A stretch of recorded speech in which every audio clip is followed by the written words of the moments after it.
R Ashok ಮಾತನಾಡ್ತಾ ಇದ್ದಾರೆ. ಬಿಜೆಪಿಯ ಕೋರ್ ಕಮಿಟಿ ಮೀಟಿಂಗ್ ಆದಮೇಲೆ ನಿಯಮಗಳನ್ನು ಪಾಲಿಸಿ, ಕರೋನಾ ನಿಯಮಗಳನ್ನು ಪಾಲಿಸಿ, ಎಲ್ಲ ಪ್ರತಿ ತಾಲೂಕಲ್ಲೂ ಯೋಗ ದಿನವನ್ನು ಆಚರಣೆ ಮಾಡಬೇಕು. ಅದರಲ್ಲಿ ಕಲಾವಿದರು, ಪ್ರಮುಖ ವ್ಯಕ್ತಿಗಳು, ಕ್ರೀಡಾಪಟುಗಳು, ಸಾರ್ವಜನಿಕರು ಭಾಗವಹಿಸುವಂಥದ್ದಕ್ಕೆ ಅವರಿಗೆ ಆಹ್ವಾನವನ್ನು ಕೊಡಬೇಕು ಅಂತೇಳಿ ತೀರ್ಮಾನ ಆಗಿದೆ. ಅದೇ ರೀತಿ ಜೂನ್ 23 ಡಾಕ್ಟರ್ ಶ್ಯಾಮ್ ಪ್ರಕಾಶ್ ಮುಖರ್ಜಿ ಅವರ ಪುಣ್ಯತಿಥಿ ಮತ್ತು ಜುಲೈ 6ರಂದು ಅವರ ಜನ್ಮದಿನ. ಈ ಅವಧಿಯಲ್ಲಿ ಬೂತ್ ಮಟ್ಟದಲ್ಲಿ ಕಾರ್ಯಕ್ರಮಗಳನ್ನು ಮಾಡುವಂಥದ್ದು, ಶ್ಯಾಮ್ ಪ್ರಕಾಶ್ ಮುಖರ್ಜಿ ಅವರ ಚಿಂತನೆಗಳು, ಅವರ ಜೀವನ ಸ್ಫೂರ್ತಿ ಬಗ್ಗೆ ವಿಚಾರ ಸಂಕಿರಣಗಳನ್ನು ವಿಡಿಯೋ ಕಾನ್ಫರೆನ್ಸ್ ಮುಖಾಂತರ ಆಯೋಜನೆ ಮಾಡುವಂಥದ್ದಕ್ಕೆ ಸೂಚನೆಯನ್ನು ಕೊಟ್ಟಿದ್ದೀರಿ. ಜುಲೈ 6ನೇ ತಾರೀಕುವರೆಗೂ, ಜೂನ್ 23ರಿಂದ ಜುಲೈ 6ನೇ ತಾರೀಕು ಪ್ರತಿ ಬೂತ್ನಲ್ಲಿ ಇದರ ನೆನಪಿಗಾಗಿ ಸಸಿ ನೆಡುವಂಥ ಕಾರ್ಯಕ್ರಮ ಆಗಬೇಕು. 11 ಲಕ್ಷ ಗಿಡ. ಅದೇ ರೀತಿ ಕೋವಿಡ್ ಕಾರಣಕ್ಕೋಸ್ಕರ ಏನು ರಾಜ್ಯದ ಕಾರ್ಯಕಾರಿಣಿ ನಿಂತೋಗಿತ್ತು, ಅದನ್ನು ರಾಜ್ಯದ ಕಾರ್ಯಕಾರಿಣಿಯನ್ನು ಜೂನ್ 26ರಂದು ಬೆಂಗಳೂರಲ್ಲಿ ನಡೆಯುವಂಥದ್ದಕ್ಕೆ ತೀರ್ಮಾನಿಸಲಾಗಿದೆ. ಅದೇ ರೀತಿ ಜೂನ್ 26 ಜಿಲ್ಲಾ ಕಾರ್ಯಕಾರಿಣಿಯನ್ನು, ಡಿಸ್ಟಿಕ್ ಮೀಟಿಂಗ್ಗಳನ್ನು 1ರಿಂದ 15ರವರೆಗೆ ನಡೀಬೇಕು. ಜುಲೈ 16ರಿಂದ 31ರವರೆಗೆ ಮಂಡಲ ಕಾರ್ಯಕಾರಿಣಿಯನ್ನು ನಡೆಸುವಂಥದ್ದಕ್ಕೆ ತೀರ್ಮಾನ ಮಾಡಿದ್ದಾರೆ. ಪ್ರಮುಖವಾಗಿ ಇವತ್ತು ಕೇಂದ್ರ ಸರ್ಕಾರಕ್ಕೆ ಮತ್ತು ರಾಜ್ಯ ಸರ್ಕಾರ, ಕೇಂದ್ರ ಸರ್ಕಾರ ಅನಾಥ ಮಕ್ಕಳಿಗೆ 10 ಲಕ್ಷ ರೂಪಾಯಿ ಕೊಡುವಂಥ ಯೋಜನೆ, ಅದೇ ರೀತಿ ಸುಮಾರು 80 ಕೋಟಿ ಜನಗಳಿಗೆ ಉಚಿತ ಪಡಿತರ ನೀಡುವಂಥದ್ದು, ಉಚಿತ ಪಡಿತರ 10 kg ದೀಪಾವಳಿಗೂ ನೀಡುವಂಥ ಒಂದು ಕಾರ್ಯಕ್ರಮ. ಅದೇ ರೀತಿ ಯಡಿಯೂರಪ್ಪನವರ ನೇತೃತ್ವದಲ್ಲಿ ರಾಜ್ಯದಲ್ಲಿ ಕೋವಿಡ್ನಿಂದ BPL ಕುಟುಂಬದಲ್ಲಿ ಸತ್ತಂಥವರಿಗೆ 1 ಲಕ್ಷ ರೂಪಾಯಿ ಕೊಡುವಂಥದ್ದು. ಇಷ್ಟಕ್ಕೂ ಕೂಡ ಪಕ್ಷದ ಪರವಾಗಿ ಕೇಂದ್ರ ಮತ್ತು ರಾಜ್ಯ ಸರ್ಕಾರಕ್ಕೆ ಅಭಿನಂದನೆಗಳನ್ನು ಸಲ್ಲಿಸ್ತಾ ಇದ್ದಾರೆ. ಅದೇ ರೀತಿ ಮುಂದೆ ಬರ್ತಕ್ಕಂಥ ಜಿಲ್ಲಾ ಪಂಚಾಯಿತಿ, ತಾಲೂಕ್ ಪಂಚಾಯಿತಿ, ಸ್ಥಳೀಯ ಸಂಸ್ಥೆಗಳಿಗೆ ತಯಾರಿ ಮಾಡುವಂಥದ್ದಕ್ಕೆ ಜಿಲ್ಲಾ ಘಟಕಗಳಿಗೆ ಸೂಚನೆಯನ್ನು ಕೊಡುವಂಥ ತೀರ್ಮಾನಗಳನ್ನು ಕೂಡ ನಾವು ಮಾಡಿದ್ದೀರಿ. ಅದೇ ರೀತಿ ಈ ಕೋವಿಡ್ನಿಂದ ನಮ್ಮ ರಾಜ್ಯದಲ್ಲಿ ಸತ್ತಿರ್ತಕ್ಕಂಥ ಗಣ್ಯರು, ಮಾನ್ಯ ದಿವಂಗತ ಸಿದ್ಧಲಿಂಗಯ್ಯನವರು, ಉದಾಸಿಯವರು ನಮ್ಮ ಕೋರ್ ಕಮಿಟಿಯ ಸದಸ್ಯರಿದ್ದರು. ಅದೇ ರೀತಿ ದೊರೆಸ್ವಾಮಿಯವರು, ಇತರ ಹಲವಾರು ಗಣ್ಯರು ತೀರ್ಕೊಂಡಿದ್ದಾರೆ. ಕೋರ್ ಕಮಿಟಿಯಲ್ಲಿ ಅವರೆಲ್ಲರಿಗೂ ಕೂಡ ಸಂಚಾರಿ ವಿಜಯ್ ರಾಷ್ಟ್ರ ಪ್ರಶಸ್ತಿ ವಿಜೇತರು, ಅವರೆಲ್ಲರಿಗೂ ಕೂಡ ಶ್ರದ್ಧಾಂಜಲಿಯನ್ನು ಅರ್ಪಿಸಿದರು.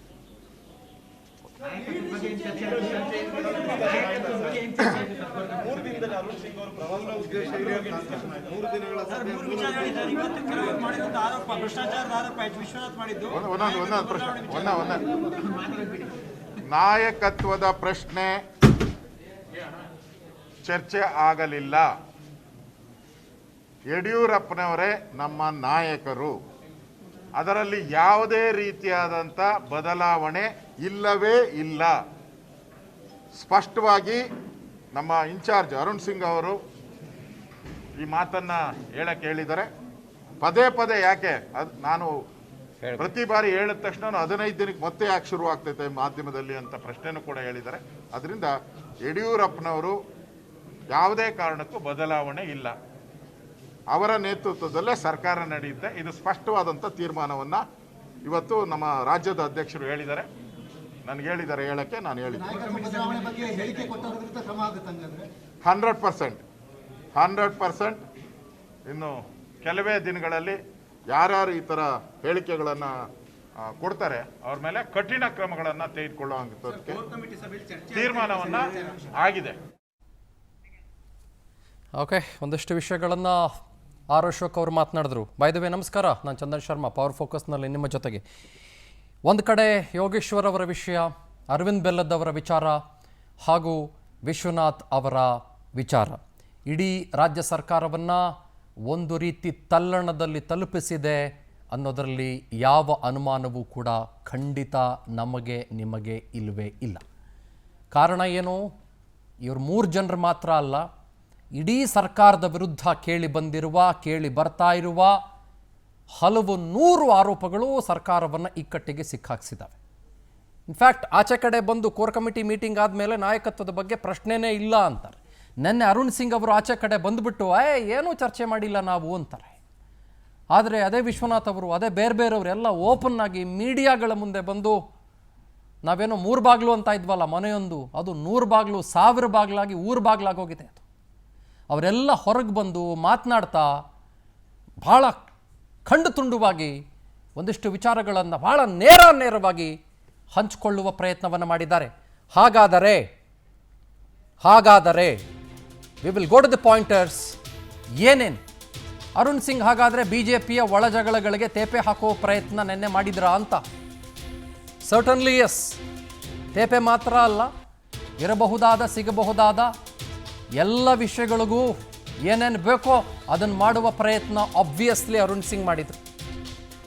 ಮುಖ್ಯಮಂತ್ರಿಗಳ ಕುರ್ಚಿ ಭದ್ರವಾಯ್ತಾ ಅಥವಾ ಸಡಿಲವಾಗ್ತಾ ಹೋಯ್ತಾ ಅಂತ, ಇದು ಭಾಳ ನೇರವಾಗಿ ನಾವು ಕೇಳಲೇಬೇಕಾಗಿರುವ ಪ್ರಶ್ನೆ ಇವತ್ತು ಪವರ್ ಫೋಕಸ್ನಲ್ಲಿ.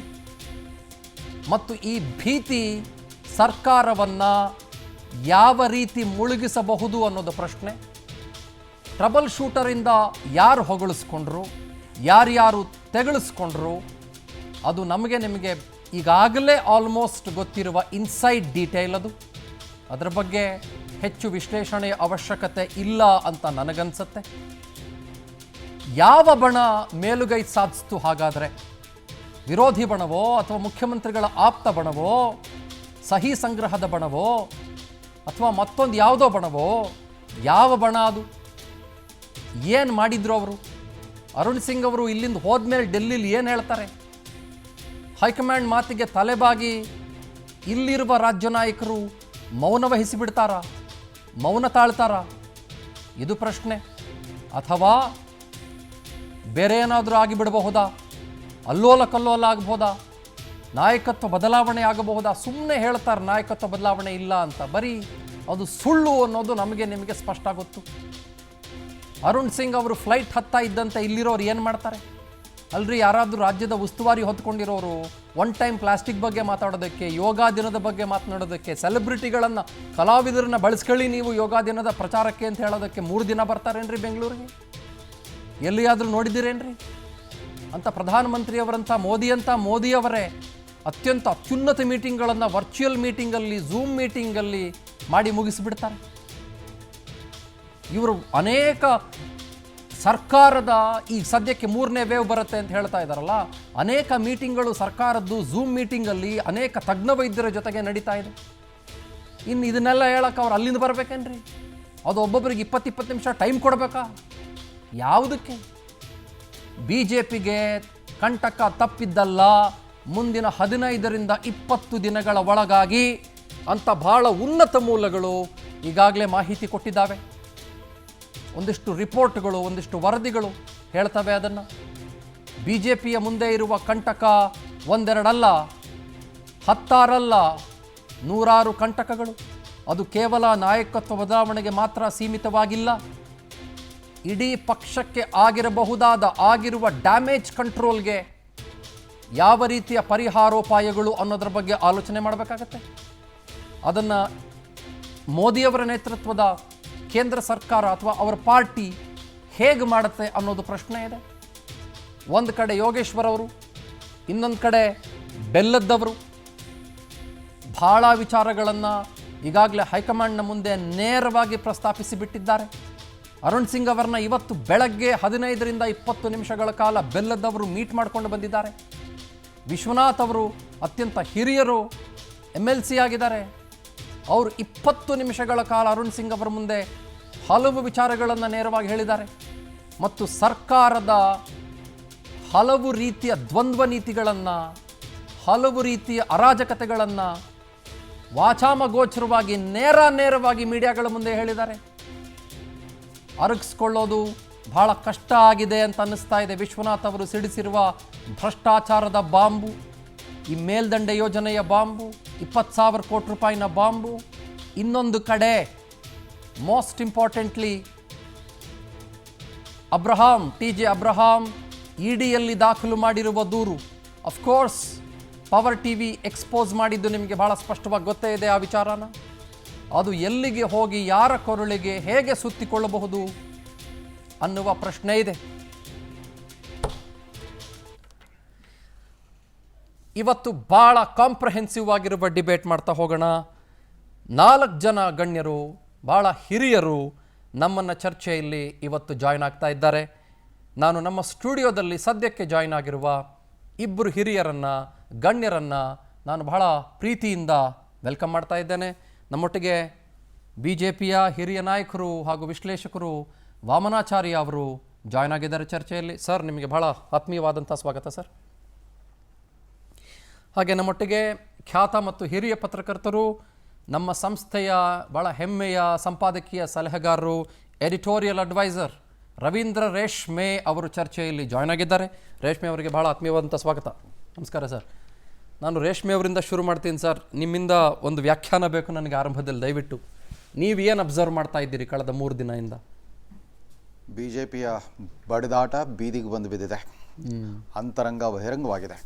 ಅಂತರಂಗದ ತುಮಲ ತಿಂಗಳುಗಟ್ಟಲೆ, ವಾರಗಟ್ಟಲೆ, ತಿಂಗಳುಗಟ್ಟಲೆ ಅದು ಸುಳಿದಾಡ್ತಾನೆ ಇತ್ತು. ಕೊನೆಗೆ ಬಿರುಗಾಳಿ ರೂಪದಲ್ಲಿ ಕಳೆದ 1 ವಾರದಿಂದ ಬೀಸಲಿಕ್ಕೆ ಶುರುವಾಯಿತು.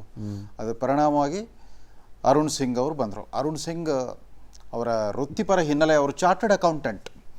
ಅವ್ರನ್ನ ಜೊತೆಗೆ ಎರಡು ರಾಜ್ಯಗಳ ಉಸ್ತುವಾರಿ ಅವರು.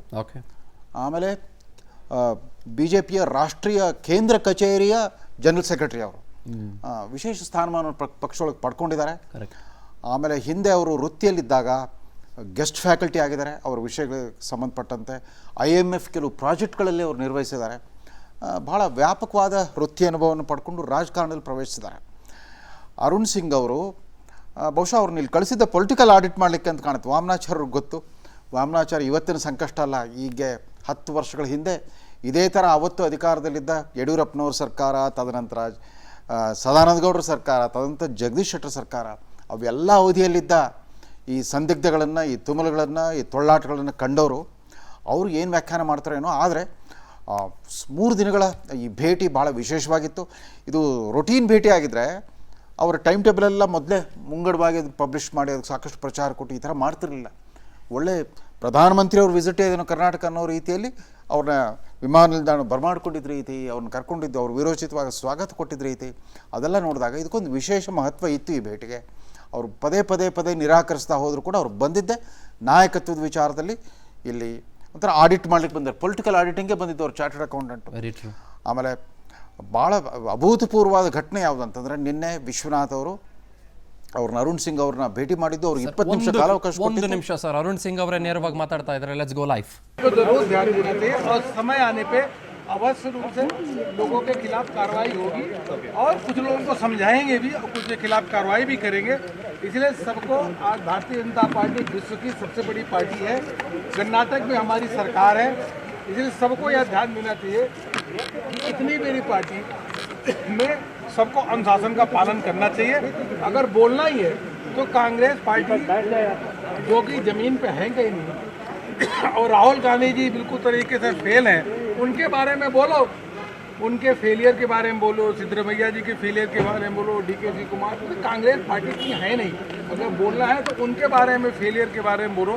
हमारे मोदी सरकार के जो नेतृत्व में जो काम हो रहा है उसके बारे में बोलो, अच्छे काम हो रहे हैं. येदियुरप्पा जी के नेतृत्व में काम हो रहे हैं, अच्छे के बारे में बोलो. लेकिन आपके खिलाफ बोला जा रहा है sir. Modi ji always has spoken against dynasty politics. They said that Yediyurappa's son is interfering in the government. Is this something that you looked into, sir? Is this something that you looked into, sir?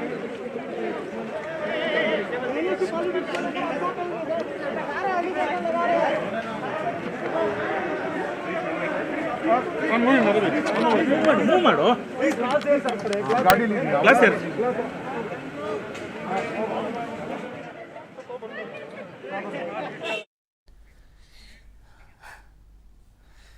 Okay. ಮಕ್ಕಳಿಗೆ ಪಾಠ ಮಾಡಿದಾಗೆ ಅಶೋಕ್ ಅವರು ನಿರೂಪಣೆ ಮಾಡಿದ್ದು ಸಾಂಸ್ಕೃತಿಕ ಕಾರ್ಯಕ್ರಮಗಳ ಪಟ್ಟಿ.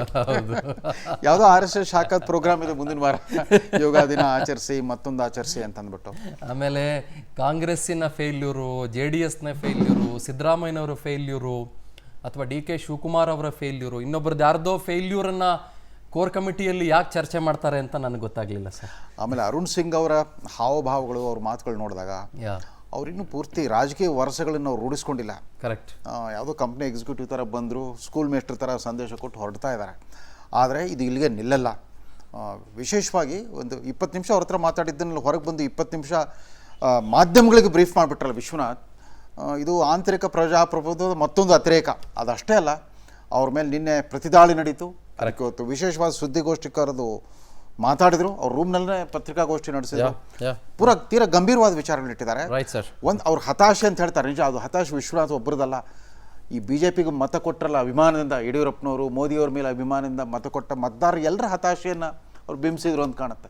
ಆಮೇಲೆ ಇಡೀ ರಾಜ್ಯದ ಜನ ಮತ್ತು ಬೇರೆಯವರೆಲ್ಲರೂ ಕೂಡ forget about their own political parties people sir, ಹಲವು ಜನ ಈ ರಾಜ್ಯ ಸರ್ಕಾರದ ವಿರುದ್ಧ ಹಲವು ರೀತಿಯ ಅಸಮಾಧಾನಗಳನ್ನು ಹೊಂದಿರೋದು ಸ್ಪಷ್ಟ ಅಂತನ್ನುವಾಗ ಹೊರಗೆ ಬಂದು ಅತ್ಯಂತ ದೊಡ್ಡ ಮಟ್ಟದಲ್ಲಿ ಸಮರ್ಥನೆ ಮಾಡಿಕೊಳ್ಳಲೇಬೇಕು ಅಂತ ಸಮರ್ಥನೆ ಮಾಡಿಕೊಳ್ಳೋದಿದೆಯಲ್ಲ, ಮೇ ಬಿ ನನಗೆ ಅರ್ಥ ಆಗುತ್ತೆ, ಪಾಪ ಅದು ಅವ್ರಿಗೆ ಅನಿವಾರ್ಯವಾಗಿದೆ ಅನ್ನೋದನ್ನು ಒಪ್ಪಿಕೊಳ್ತಾನೆ. ಅದು ಇಷ್ಟು ದೊಡ್ಡ ಮಟ್ಟದ ಸಮರ್ಥನೆಯ ಅವಶ್ಯಕತೆ ಇರಲಿಲ್ವೇನೋ, ಇದನ್ನೇ ಹೋಗಿ ಹೈಕಮಾಂಡ್ಗೆ ನಾಳೆ ಹೇಳಿದ್ರೆ ಏನಾಗಿ ಬಿಡಬಹುದು ಅನ್ನುವ ಪ್ರಶ್ನೆ ನನಗೂ ನಿಮಗೂ ಇದೆ. ವಾಮನಾಚಾರ್ಯ ಅವರನ್ನು ನಾನು ಮಾತನಾಡಿಸ್ತೀನಿ ಸರ್. ಒಂದು ಪುಟ್ಟ ವಿರಾಮ ತೆಗೆದುಕೊಂಡು ಬರ್ತೀನಿ. ವಿರಾಮದ ನಂತರದಲ್ಲಿ ವಾಮನಾಚಾರ್ಯ ಅವರಿಗೆ ನಾನು ಹಲವು ಪ್ರಶ್ನೆಗಳನ್ನು ಕೇಳಲೇಬೇಕಾಗಿದೆ. ಅದಾದ ಮೇಲೆ ಹಿರಿಯ ಪತ್ರಕರ್ತರು ಭಾಸ್ಕರ್ ರಾಯರು ಚರ್ಚೆಯಲ್ಲಿ ಜಾಯ್ನ್ ಆಗ್ತಾರೆ. ಆಮೇಲೆ ಕಾಂಗ್ರೆಸ್ನ ಹಿರಿಯ ಮುಖಂಡರು ದಿವಾಕರ್ ಅವರು ಚರ್ಚೆಯಲ್ಲಿ ಜಾಯ್ನ್ ಆಗ್ತಾರೆ. ಸರ್, ವಾಮನಾಚಾರ್ಯ ಸರ್ ಕ್ಷಮಿಸಿ, ಬಹಳ ಹೊತ್ತು ಒಂದಿಷ್ಟು ಡೆವಲಪ್ಮೆಂಟ್ಗಳಾಗಿದ್ದ ಕಾರಣ ಮಾತಾಡ್ಸೋಕ್ಕಾಗಲಿಲ್ಲ. ಐ ಆಮ್ ವೆರಿ ಕ್ಯೂರಿಯಸ್, ನಿಮ್ಮ ರಿಯಾಕ್ಷನ್ ಏನಿರ್ಬೋದು ಇದಕ್ಕೆ ಅಂತ. ನಾನು ಇದನ್ನು I look as A storm in a cup of tea, okay, nothing beyond. ಇದು ಒಂಥರ ಅಧಿಕಾರದಲ್ಲಿ ಇರುವವರು, ಅಧಿಕಾರಕ್ಕಾಗಿ ಕಾಯ್ತಾ ಇರುವವರು, ಇವರಿಬ್ಬರ ನಡುವಿನ ಒಂದು ಸಂಘರ್ಷ. ಓಕೆ. ರಾಜಕೀಯ ಇವತ್ತು ಒಂದು ಸೇವೆಯ ಮಾರ್ಗ ಅಂತ ಇಲ್ಲ. ರಾಜಕೀಯ ಒಂದು ಇವತ್ತು ಕರಿಯರ್. ಯಾರಿಗೆ ಕರಿಯರ್ ಬಿಲ್ಡ್ ಆಗಬೇಕು ಅಂದರೆ ಪ್ರತಿ ಸಲ ಚುನಾಯಿತರಾದ ನಂತರ ತಮ್ಮ ಕರಿಯರ್ ಎಲ್ಲಿಗೆ ಮುಟ್ಟಿಸ್ಬೇಕು ಅನ್ನೋ ಪ್ರಯತ್ನ ಇರಬೇಕು. ಮೊದಲು ಆರ್ಸ್ ಬರಬೇಕು, MLA ಆದಮೇಲೆ ಅವರೊಂದು ಮಿನಿಸ್ಟ್ರ್ ಆಗಬೇಕು, ಮಿನಿಸ್ಟ್ರ್ ಆದಮೇಲೆ ಅವ್ರು ಚೀಫ್ ಮಿನಿಸ್ಟ್ರ್ ಆಗಬೇಕು. ಇದು ಜನರಲಿ ಎಲ್ಲ MLAಗಳದ್ದು ಕರಿಯರ್. ಈ ಕರಿಯರ್ದ ಮಾರ್ಗದಲ್ಲಿ ಕೆಲವು ಸಲ ಏನಾಗ್ತವೆ ಅಂದರೆ ಕೆಲವರು ಒಂಚೂರು ಮುಂದೆ ಓಡ್ತಾರೆ, ಕೆಲವರು ಅಲ್ಲೇ ನಿಲ್ತಾರೆ. ಆದರೆ ಕರ್ನಾಟಕದಲ್ಲಿ ಏನಾಗಿದೆ, ಯಡಿಯೂರಪ್ಪನವರು ಇಷ್ಟು ವರ್ಷದಿಂದ ಆ ಚೇರನ್ನು, ಆ ಸ್ಥಾನವನ್ನು ಗಟ್ಟಿಯಾಗಿ ಹಿಡ್ಕೊಂಡಿದ್ದರಿಂದ ಇವರು ಎಷ್ಟು ಓಡಿದ್ರೂ ಇವ್ರದ್ದು ಮಿತಕಾಲ ಆಗಿದೆ. ಅಂದರೆ ನಿಂತಲ್ಲೇ ಕಾಲು ಓಡಿಸೋದು, ಮುಂದೆ ಹೋಗೋದೇ ಇಲ್ಲ ಇವರು ಯಾರು. ಹೀಗಿರುವಾಗ ಒಂದಿಷ್ಟು ಫ್ರಸ್ಟ್ರೇಷನ್ ನಿರ್ಮಾಣ ಆಗಿದೆ. ಇನ್ನೊಂದು, ಕರ್ನಾಟಕದಲ್ಲಿ ಪೊಲಿಟಿಕಲ್ ಸಿಚುವೇಶನ್ ಹೇಗಾಯಿತು ಅಂತ ನೀವು ನೋಡಿದ್ದೀರಿ. ನಮಗೆ ಸೀಟ್ಸ್ ಬರಲಿಲ್ಲ, 100-105ಕ್ಕೆ ನಿಂತು ಬಿಟ್ವಿ. ನಿಂತ ಮೇಲೆ ನಮ್ಗೆ ಇನ್ನೂ 10-15 ಸೀಟ್ಗಳದ್ದು ಅವಶ್ಯಕತೆ ಇತ್ತು. ನಾವು ಬೇರೆ ಪಾರ್ಟಿಯಿಂದ ತಗೋಬೇಕಾಯ್ತು. ಅವ್ರಿಗೂ ಏನು ಅವ್ರ ಪಾರ್ಟಿ ಬಗ್ಗೆ ಬಹಳ ಏನು ಕಮಿಟ್ಮೆಂಟ್ ಇರಲಿಲ್ಲ. ಅವ್ರಿಗೂ ಇದ್ದದ್ದು ಅಧಿಕಾರನೇ. ನಮ್ಮಲ್ಲಿದ್ದವ್ರಿಗೂ ಬಹಳಷ್ಟು ಜನರಿಗೆ ಅಧಿಕಾರ ಕರಿಯರು.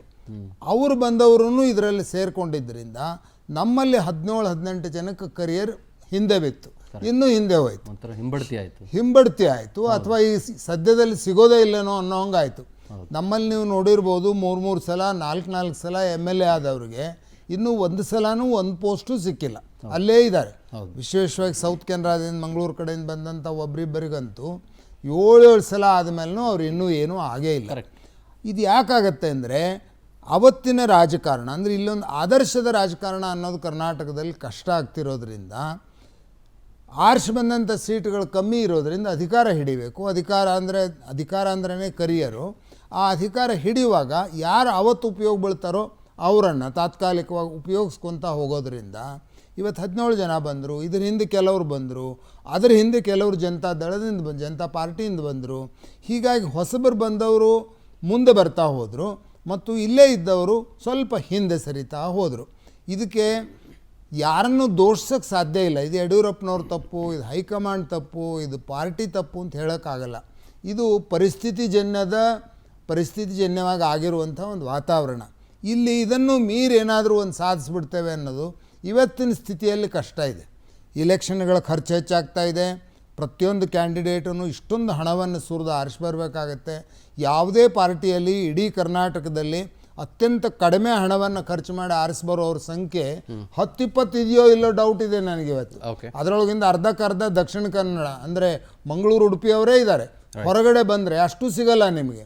ಈ ಸ್ಥಿತಿ ಇರುವಾಗ ಭಾಳ ಏನೋ ಒಂದು ಆದರ್ಶವಾದಂಥ ವ್ಯವಸ್ಥೆ ಇಲ್ಲಿ ನಿರ್ಮಾಣ ಆಗುತ್ತೆ. ಇಲ್ಲಿ ಭಾಳ ಒಳ್ಳೆ ಏನೇನು ಭ್ರಷ್ಟಾಚಾರ ಇಲ್ಲದೆ, ಏನೂ ಕೊಡ್ತಗೊಳ್ಳೋದಿಲ್ಲದೆ, ಏನೂ ಹೊರಗಿನ ಪಾರ್ಟಿ ಅವ್ರನ್ನ ಸೇರಿಸ್ಕೊಳ್ಳದೆ ಒಂದು ಸರ್ಕಾರ ನಿರ್ಮಾಣ ಆಗುತ್ತೆ ಮತ್ತು ಅದು ನಡೆಯುತ್ತೆ ಅನ್ನೋದು ಸದ್ಯಕ್ಕೆ ಕನಸು. ಮೋದಿಯವ್ರ ಮನಸ್ಸಿನಲ್ಲಿರ್ಬೋದು. ಮೋದಿಯವರು ಕೇಂದ್ರ ಸರ್ಕಾರದಲ್ಲಿ ತುಂಬ ಚೆನ್ನಾಗಿ ಮಾಡಿದ್ದಾರೆ, ಒಳ್ಳೆ ಟೀಮ್ ಇಟ್ಕೊಂಡಿದ್ದಾರೆ. ಸ್ವಲ್ಪ ಕರಪ್ಷನ್ನದ ವಾಸನೆ ಬಂದರೂ ಕೂಡ ಬದಲಾವಣೆಗಳನ್ನು ಮಾಡೋ ಅಷ್ಟು ಅಧಿಕಾರ ಮತ್ತು ಆ ಥರದ ಮಾನಸಿಕತೆ ಅಲ್ಲಿದೆ. ರಾಜ್ಯಗಳಿಗೆ ಅದು ಇನ್ನೂ ಬರೋದಕ್ಕೆ ಸಾಧ್ಯ ಆಗಿಲ್ಲ. ಅದಕ್ಕೆ ಸ್ವಲ್ಪ ಸಮಯ ಬೇಕು. ಇದ್ರ ಬಗ್ಗೆ ನಾನು ಮಾತನಾಡ್ತೀನಿ ಸರ್. ಭಾಳ ಬ್ಯೂಟಿಫುಲ್ ಪಾಯಿಂಟ್ ನೀವು ರೈಸ್ ಮಾಡಿದ್ದು. ಅಲ್ಲಿ ಗೆಟ್ ಬ್ಯಾಕ್ ಟು ಅಂದಿದ್ದು ಸರ್. MK ಭಾಸ್ಕರ್ ರಾಯರು ಲೈವ್ನಲ್ಲಿ ಜಾಯ್ನ್ ಆಗಿದ್ದಾರೆ. ಸರ್ ನಮಸ್ಕಾರ. ಚಂದನ್ ಶರ್ಮಾ ಮಾತನಾಡ್ತಾ ಇದ್ದೀನಿ ಪವರ್ ಟಿವಿಯಿಂದ. ನಮಸ್ಕಾರ ಸರ್. ಒಂದು ಭಾಳ ನೇರವಾದಂಥ ಪ್ರಶ್ನೆ. ನಾನು ಹಿರಿಯರಾದಂಥ ವಾಮನಾಚಾರ್ಯ ಅವರ ಉತ್ತರಕ್ಕೆ ಒಂದು ಸ್ವಲ್ಪ ಮುಂದುವರೆದು ನಾನು ಈ ಪ್ರಶ್ನೆಯನ್ನು ಒಂದು ಸ್ವಲ್ಪ ಇಲ್ಲಿ ಜಾಯಿಂಟ್ ಮಾಡ್ತಾ ಇದ್ದೀನಿ. ಮೋದಿಯವರು ಡೈನಾಸ್ಟಿ ಪಾಲಿಟಿಕ್ಸ್ನ ವಿರುದ್ಧ ಇದ್ದಾರೆ. ಮೋದಿಯವರು ಒಂದು ಚೂರು ಭ್ರಷ್ಟಾಚಾರದ ವಾಸನೆ ಬಂದರೂ ಕೂಡ ಅಲ್ಲಿಯೇ ಅದನ್ನು ಸರಿಪಡಿಸಬಹುದಾದಷ್ಟು ಚಾಕಚಕ್ಯತೆಯನ್ನು ಹೊಂದಿದ್ದಾರೆ. ಅದೆಲ್ಲ ಭಾಳ ನೀಟಾಗಿ ನಡೀತಿದೆ ಅಂತ ಹೇಳ್ತಾ ಇದ್ರು. ವಿತ್ ರೆಸ್ಪೆಕ್ಟ್ ಟು ಇಟ್, ರಾಜ್ಯಕ್ಕೆ ನಾನು ಅದನ್ನು ಕಂಪೇರ್ ಮಾಡ್ತೀನಿ. ಇಲ್ಲಿ ಡೈನಾಸ್ಟಿ ಪಾಲಿಟಿಕ್ಸಿಂದ ಹಿಡಿದು ಡೈನಾಸ್ಟಿ ಕರಪ್ಷನ್ನಿಂದ ಹಿಡಿದು ಪರಮ ಅಧಮತನದಿಂದ ಹಿಡಿದು ಯಾರೋ BJPಯವ್ರು ಮಾತಾಡೋದಲ್ಲ ಸರ್, ರಾಜ್ಯದ ಜನ ಮಾತಾಡ್ಕೊಳ್ತಾ ಇದ್ದಾರೆ ಪರಮ ಅಸಹ್ಯತನಕ್ಕೆ ಇದು ಬಂದು ತಲುಪಿದೆ ಅಂತ. ಹಾಗಿದ್ರೂ ಕೂಡ ಇಲ್ಲಿ ಕಿಂಚಿತ್ತೂ ಬದಲಾವಣೆಯ ಬಗ್ಗೆ ಆಲೋಚನೆ ಮಾಡೋಕ್ಕೂ ಸಾಧ್ಯ ಆಗ್ತಾ ಇಲ್ವಲ್ಲ. ಅರುಣ್ ಸಿಂಗ್ ಅವರು ಬಂದರೂ ತೇಪೆ ಹಚ್ಚಿ ಹೋಗ್ತಾರೆ, ಇನ್ನೊಬ್ರು ಯಾರೋ ಬರ್ತಾರೆ ತೇಪೆ ಹಚ್ಚಿ ಹೋಗ್ತಾರೆ. ಭಾಳ ಬ್ಯೂಟಿಫುಲ್ ಆಗಿದ್ದಾರೆ, ಕಾಂಗ್ರೆಸ್ ಅವ್ರು JDS ಅವ್ರು ಸರಿಗಿಲ್ಲ ಅಂತ ಹೇಳಿ ಹೋಗ್ತಾರೆ. ಏನು ಸಮಸ್ಯೆ ಆಗ್ತಾ ಇದೆ? ವೆಸ್ಟ್ ಬೆಂಗಾಲ್ಗೆ ಹೋಗಿ ನಾವು ಬಾವುಟ ಹಾರಿಸಬಹುದು ಅಂತ ಹೇಳಿದ್ದಂಥ ಮೋದಿ ಮತ್ತು ಶಾ ಅವರ ತಂಡ, ಅಥವಾ ಕೇರಳಕ್ಕೆ ಬರಬಹುದಾಗಿರುವ ತಮಿಳುನಾಡಿನಲ್ಲಿ ನಾವೇನೋ ಒಂದು ದೊಡ್ಡ ಮಟ್ಟದ ಸಂಚಲನ ಮೂಡಿಸ್ಬೋದು ಅಂತ ಹೇಳಲಾಗುವ ಅತ್ಯಂತ ದೊಡ್ಡ ತಂಡ ಕರ್ನಾಟಕದಲ್ಲಿ ಅವ್ರದ್ದೇ ಪಾರ್ಟಿಯನ್ನು ಯಾಕೆ ತಹಬದಿಗೆ ತರುವುದಕ್ಕೆ ಸಾಧ್ಯ ಆಗ್ತಾ ಇಲ್ಲ? ಇದು ಮೊದಲನೇದಾಗಿ ನಾನು ನಮ್ಮ ಹಿರಿಯ ಮಿತ್ರರಾದ ವಾಮನಾಚಾರ್ಯರ ಸ್ಟೇಟ್ಮೆಂಟ್ ಇಂದಾನೇ ಶುರು ಮಾಡ್ತೇನೆ. ಪ್ಲೀಸ್. ಅವರು ಹೇಳಿದ್ರು, ಒಂದು ಕಾಲದಲ್ಲಿ ರಾಜಕೀಯ ಅನ್ನೋದು ಸರ್ವಿಸ್ ಆಗಿತ್ತು, ಈಗ ಅದು ಕರಿಯರ್ ಆಗಿದೆ ಅಂತ ಹೇಳ್ತಾರೆ. ಹೌದು, ಬಿಸ್ನೆಸ್. ಆದ್ರೆ ನಾನು ಅದನ್ನ ಬಿಸ್ನೆಸ್ ಅಂತ ಕರಿತೀನಿ. ಈ ರಾಜಕೀಯ ಬಿಸ್ನೆಸ್ ಆಗ್ಬಿಟ್ಟಿದೆ ಇವತ್ತು. ಅದರ ವಾಮನಾಚಾರ್ಯರಿಗೂ ಗೊತ್ತಿದೆ, ಅಥವಾ ಅಲ್ಲಿರೋ ಎಲ್ಲರಿಗೂ ಗೊತ್ತಿದೆ, ನಮಗೆಲ್ಲರಿಗೂ ಗೊತ್ತಿರೋ ಅಂತದ್ದು. ಕಳೆದ ಹಲವು ದಶಕಗಳಿಂದ ಇದು ಹೇಗೆ ಬಿಸ್ನೆಸ್ ಆಗಿದೆ ಮತ್ತು ಯಾವ ಬಿಸ್ನೆಸ್ ಅಲ್ಲೂ ಸಿಗದೆ ಇರೋ ಅಷ್ಟು ಪ್ರಾಫಿಟ್ ರಾಜಕೀಯದಲ್ಲಿ ಇದೆ ಹೇಳೋದು ಎಲ್ಲರಿಗೂ ಗೊತ್ತಿದೆ. ಇದಕ್ಕೆ ಇನ್ಕಮ್ ಟ್ಯಾಕ್ಸ್ ಅನ್ನೋದೊಂದು ಇಲ್ಲ ಹೇಳೋದನ್ನ ಬಿಟ್ರೆ, ರಾಜಕೀಯದ ಈ ಡಿವಿಡೆಂಡ್ ಏನ್ ಬರ್ತಾ ಇದೆ ರಾಜಕೀಯದಲ್ಲಿ ಇನ್ವೆಸ್ಟ್ ಮಾಡಿದ್ದಕ್ಕೆ, ಉಳಿದಂತೆ ಅದು ಪಕ್ಕಾ ಬಿಸ್ನೆಸ್. ಇಡೀ ಜಗತ್ತಿನಲ್ಲಿ ಆ ತರ ಇರಬಹುದು. ಇಂಡಿಯಾದಲ್ಲಂತೂ ಅದು ನಿರ್ಲಜ್ಜವಾಗಿ ಮುಂದುವರಿತಾ ಇದೆ. ಇದು ಒಂದು ಭಾಗ. ಈಗ ಕರ್ನಾಟಕದ, ಈಗ ನೀವು ಮೋದಿಯವರ ಪ್ರಸ್ತಾಪನೆ ಮಾಡಿದ್ರಿ. ಮೋದಿಯವರು ಈಗ ಏನು ಕುಟುಂಬ ರಾಜಕಾರಣ ಅಥವಾ ಕೌಟುಂಬಿಕ ಭ್ರಷ್ಟಾಚಾರ ಇವೆಲ್ಲವೂ ಡೆಲ್ಲಿ ಮಟ್ಟದಲ್ಲಿ ಇವತ್ತಿನವರೆಗೆ ಕಂಡು ಬಂದಿಲ್ಲ. ಎಲ್ಲೋ ಅಲ್ಲೊಂದು ಇಲ್ಲೊಂದು ರಫೇಲ್ ಈ ತರದ 1-2-3 ಪ್ರಕರಣಗಳನ್ನು ಬಿಟ್ರೆ ಅದು ಕೂಡ ಮುಚ್ಚೋಯ್ತು ಕಾಲಕ್ರಮೇಣ. ಬಿಟ್ರೆ ಉಳಿದಂತೆ ಕೇಂದ್ರದಲ್ಲಿ ಅಂಥ ಒಂದು ಆರೋಪಗಳನ್ನ ಈಗ ಮನಮೋಹನ್ ಸಿಂಗ್ ಕಾಲದಲ್ಲಿ ನಮಗೆ 10 ವರ್ಷದಲ್ಲಿ ಎಷ್ಟೊಂದು ಹಗರಣಗಳು ಬಂದು ಅಂತ ಹೇಳಿ ಲೆಕ್ಕ ಹಾಕ್ಬೇಕಾಗತ್ತೆ, ಕ್ಯಾಲ್ಕುಲೇಟರ್ ಇಟ್ಕೊಳ್ಬೇಕಾಗತ್ತೆ. ಅದಕ್ಕೆ ಆ ತರದ ಒಂದು ಪ್ರಕರಣ ನಮ್ಗೆ ಕಳೆದ 7 ವರ್ಷಗಳಲ್ಲಿ ಯಾವುದು ಕಂಡಿಲ್ಲ ನಮಗೆ. ಅಥವಾ ಆ ತರದ ಪ್ರಕರಣಗಳು ಬಂದಿದ್ರು ಕೂಡ ಅದನ್ನ ಒಂದು ಲಾಜಿಕಲ್ ತಾರ್ಕಿಕ ಅಂತ್ಯಕ್ಕೆ ಕೊಂಡು ಒಯ್ಯಬಹುದಾದಂತ ವಿರೋಧ ಪಕ್ಷ ನಮ್ಮಲ್ಲಿ ಇಲ್ಲ.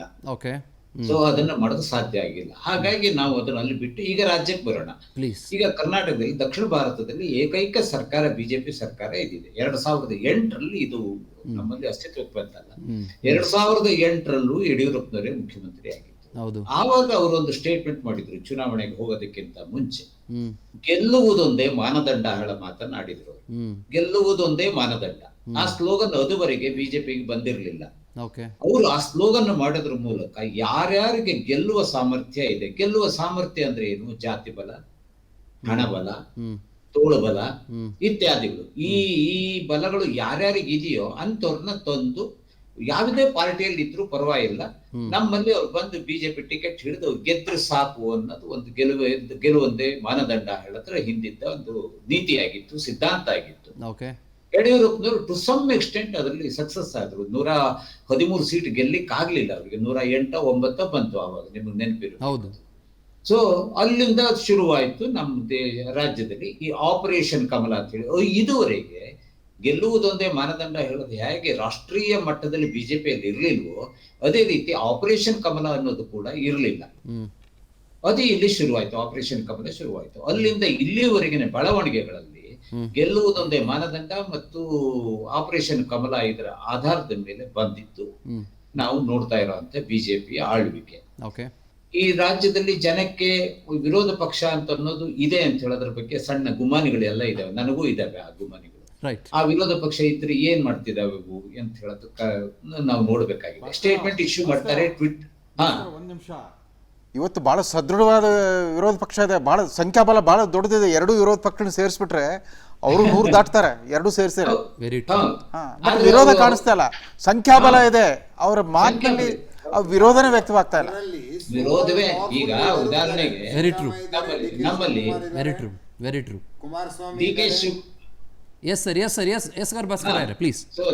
ನಮ್ಮಲ್ಲಿ ಡಿ ಕೆ ಶಿವಕುಮಾರ್ ಇರಬಹುದು, ಸಿದ್ದರಾಮಯ್ಯ ಇರಬಹುದು, ಅಥವಾ HD ಕುಮಾರಸ್ವಾಮಿ ಅವರು ಇರಬಹುದು.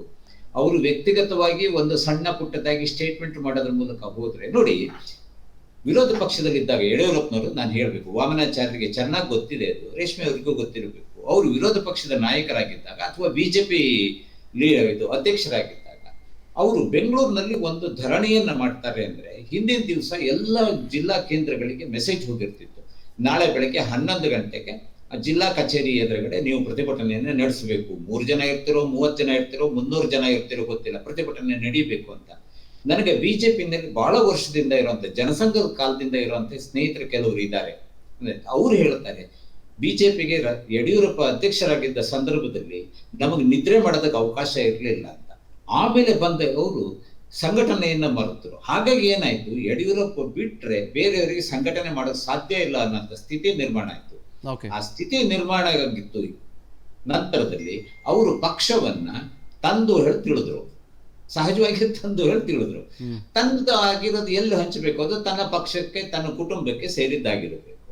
ಇವತ್ತೇನಾಗಿದೆ, 10 ಜನ ಉಪಾಧ್ಯಕ್ಷರಿದ್ದಾರೆ ಬಿಜೆಪಿನಲ್ಲಿ, ಅಥವಾ 11 ಇದ್ದಾರೆ ಏನೋ ಗೊತ್ತಿಲ್ಲ, ವಾಮನಾಚಾರ್ಯ ಹೇಳ್ಬೇಕು.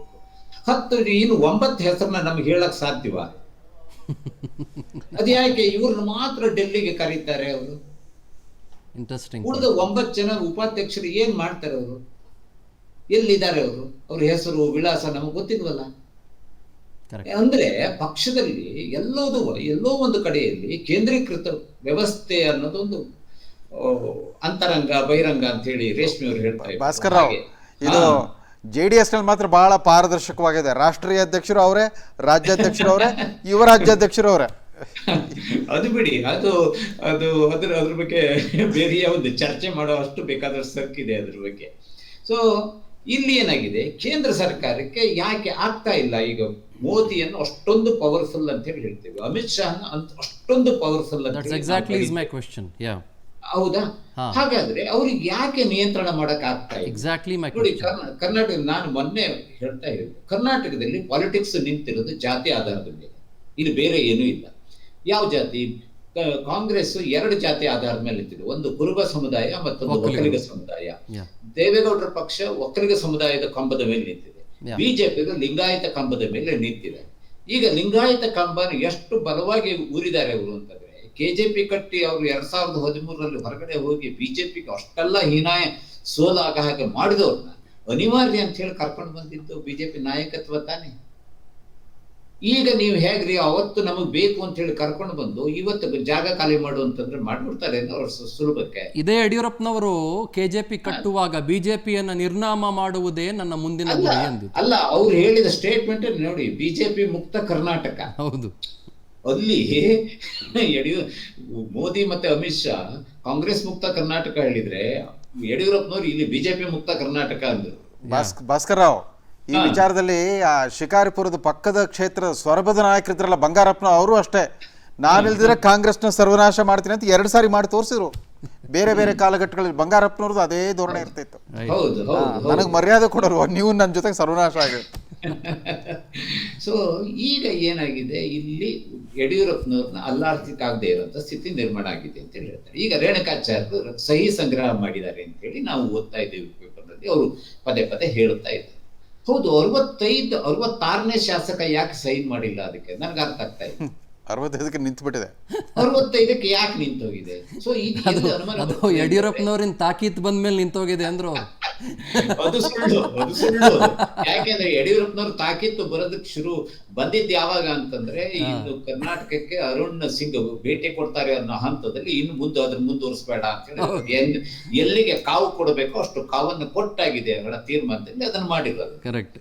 ಇದು ಕೂಡ ನನಗೆ ಅನುಮಾನ ಇದೆ. ಈಶ್ವರಪ್ಪನವರಿಂದ ಇದು ಈ ಹಂಚಿಕೆ ಜಿಲ್ಲಾ ಪಂಚಾಯತ್ ಇದಕ್ಕೆ ಹಂಚಿಕೆಯಲ್ಲಿ ಆದ ಸಂದರ್ಭದಲ್ಲಿ ಮಾಡಿದ ಏನು ಸಹಿ ಸಂಗ್ರಹವನ್ನೇ ಬಳಸ್ಕೊಂಡಿರ್ಬೋದು ಅಂತ ಹೇಳಿ ಅರವಿಂದ ಬೆಲ್ಲದ್ ಏನು ಹೇಳಿದ್ದಾರೆ ಅದ್ರೊಳಗೂ ಸ್ವಲ್ಪ ತುಸು ನಿಜ ನನಗೆ ಕಾಣಿಸ್ತಾ ಇದೆ.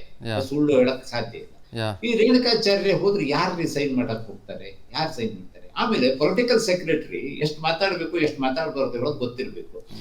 ಚೀಫ್ ಮಿನಿಸ್ಟರ್ ಪರ್ಮಿಷನ್ ಇಲ್ಲದೆ ಅವ್ರು ಅಷ್ಟೆಲ್ಲ ಮಾತಾಡಕ್ ಸಾಧ್ಯ ಇಲ್ವೇ ಇಲ್ಲ. ಈಗ ಇನ್ನೊಬ್ರು ಪೊಲಿಟಿಕಲ್ ಸೆಕ್ರೆಟರಿ ಇದ್ದಾರೆ, ಅವರಿಗೆ ಜೀವರಾಜ್ ಅಂತ ಹೇಳಿ ಶೃಂಗೇರಿಯಿಂದ MLA ಆಗಿದ್ದಾರೆ ಅವರು. ಅವ್ರು ಎಲ್ಲಿದ್ದಾರೆ? ಅವ್ರ ಅಡ್ರೆಸ್ ಇಲ್ವಲ್ಲ. ಅಲ್ಲ, ಅವ್ರು MLA ಇಲ್ಲ ಈಗ. ಪೊಲಿಟಿಕಲ್ ಸೆಕ್ರೆಟರಿ ಅಂತ ಹೌದಲ್ಲ. ಪೊಲಿಟಿಕಲ್ ಸೆಕ್ರೆಟರಿ ಅಂತ ಹೌದಲ್ಲ. ಅಲ್ಲ, ನೀವು ಹೇಳಿದ ಮೇಲೆ ನೀವು ಹೇಳಿದ ಹಾಗೆ ರೇಣುಕಾಚಾರ್ಯ ಅವರು 65 ಜನರದ್ದೇ ಸಹಿ ಹಾಕ್ಸ್ಕೊಂಡಿದ್ದಾರೆ ಅಂತ ಅನ್ಕೊಳ್ಳೋಣ. ಅದರಲ್ಲಿ ನಾವು ನೀವು ಕ್ಯಾಲ್ಕುಲೇಷನ್ ಮಾಡೋದಾದ್ರೆ ಒಂದು ಅರ್ಧ ಜನ ಈಗಿರುವ ನಂಬರ್ಸ್ ಅಲ್ಲಿ ಸೈನ್ ಹಾಕಿದ್ದಾರೆ ಅನ್ಕೊಳ್ಳೋಣ.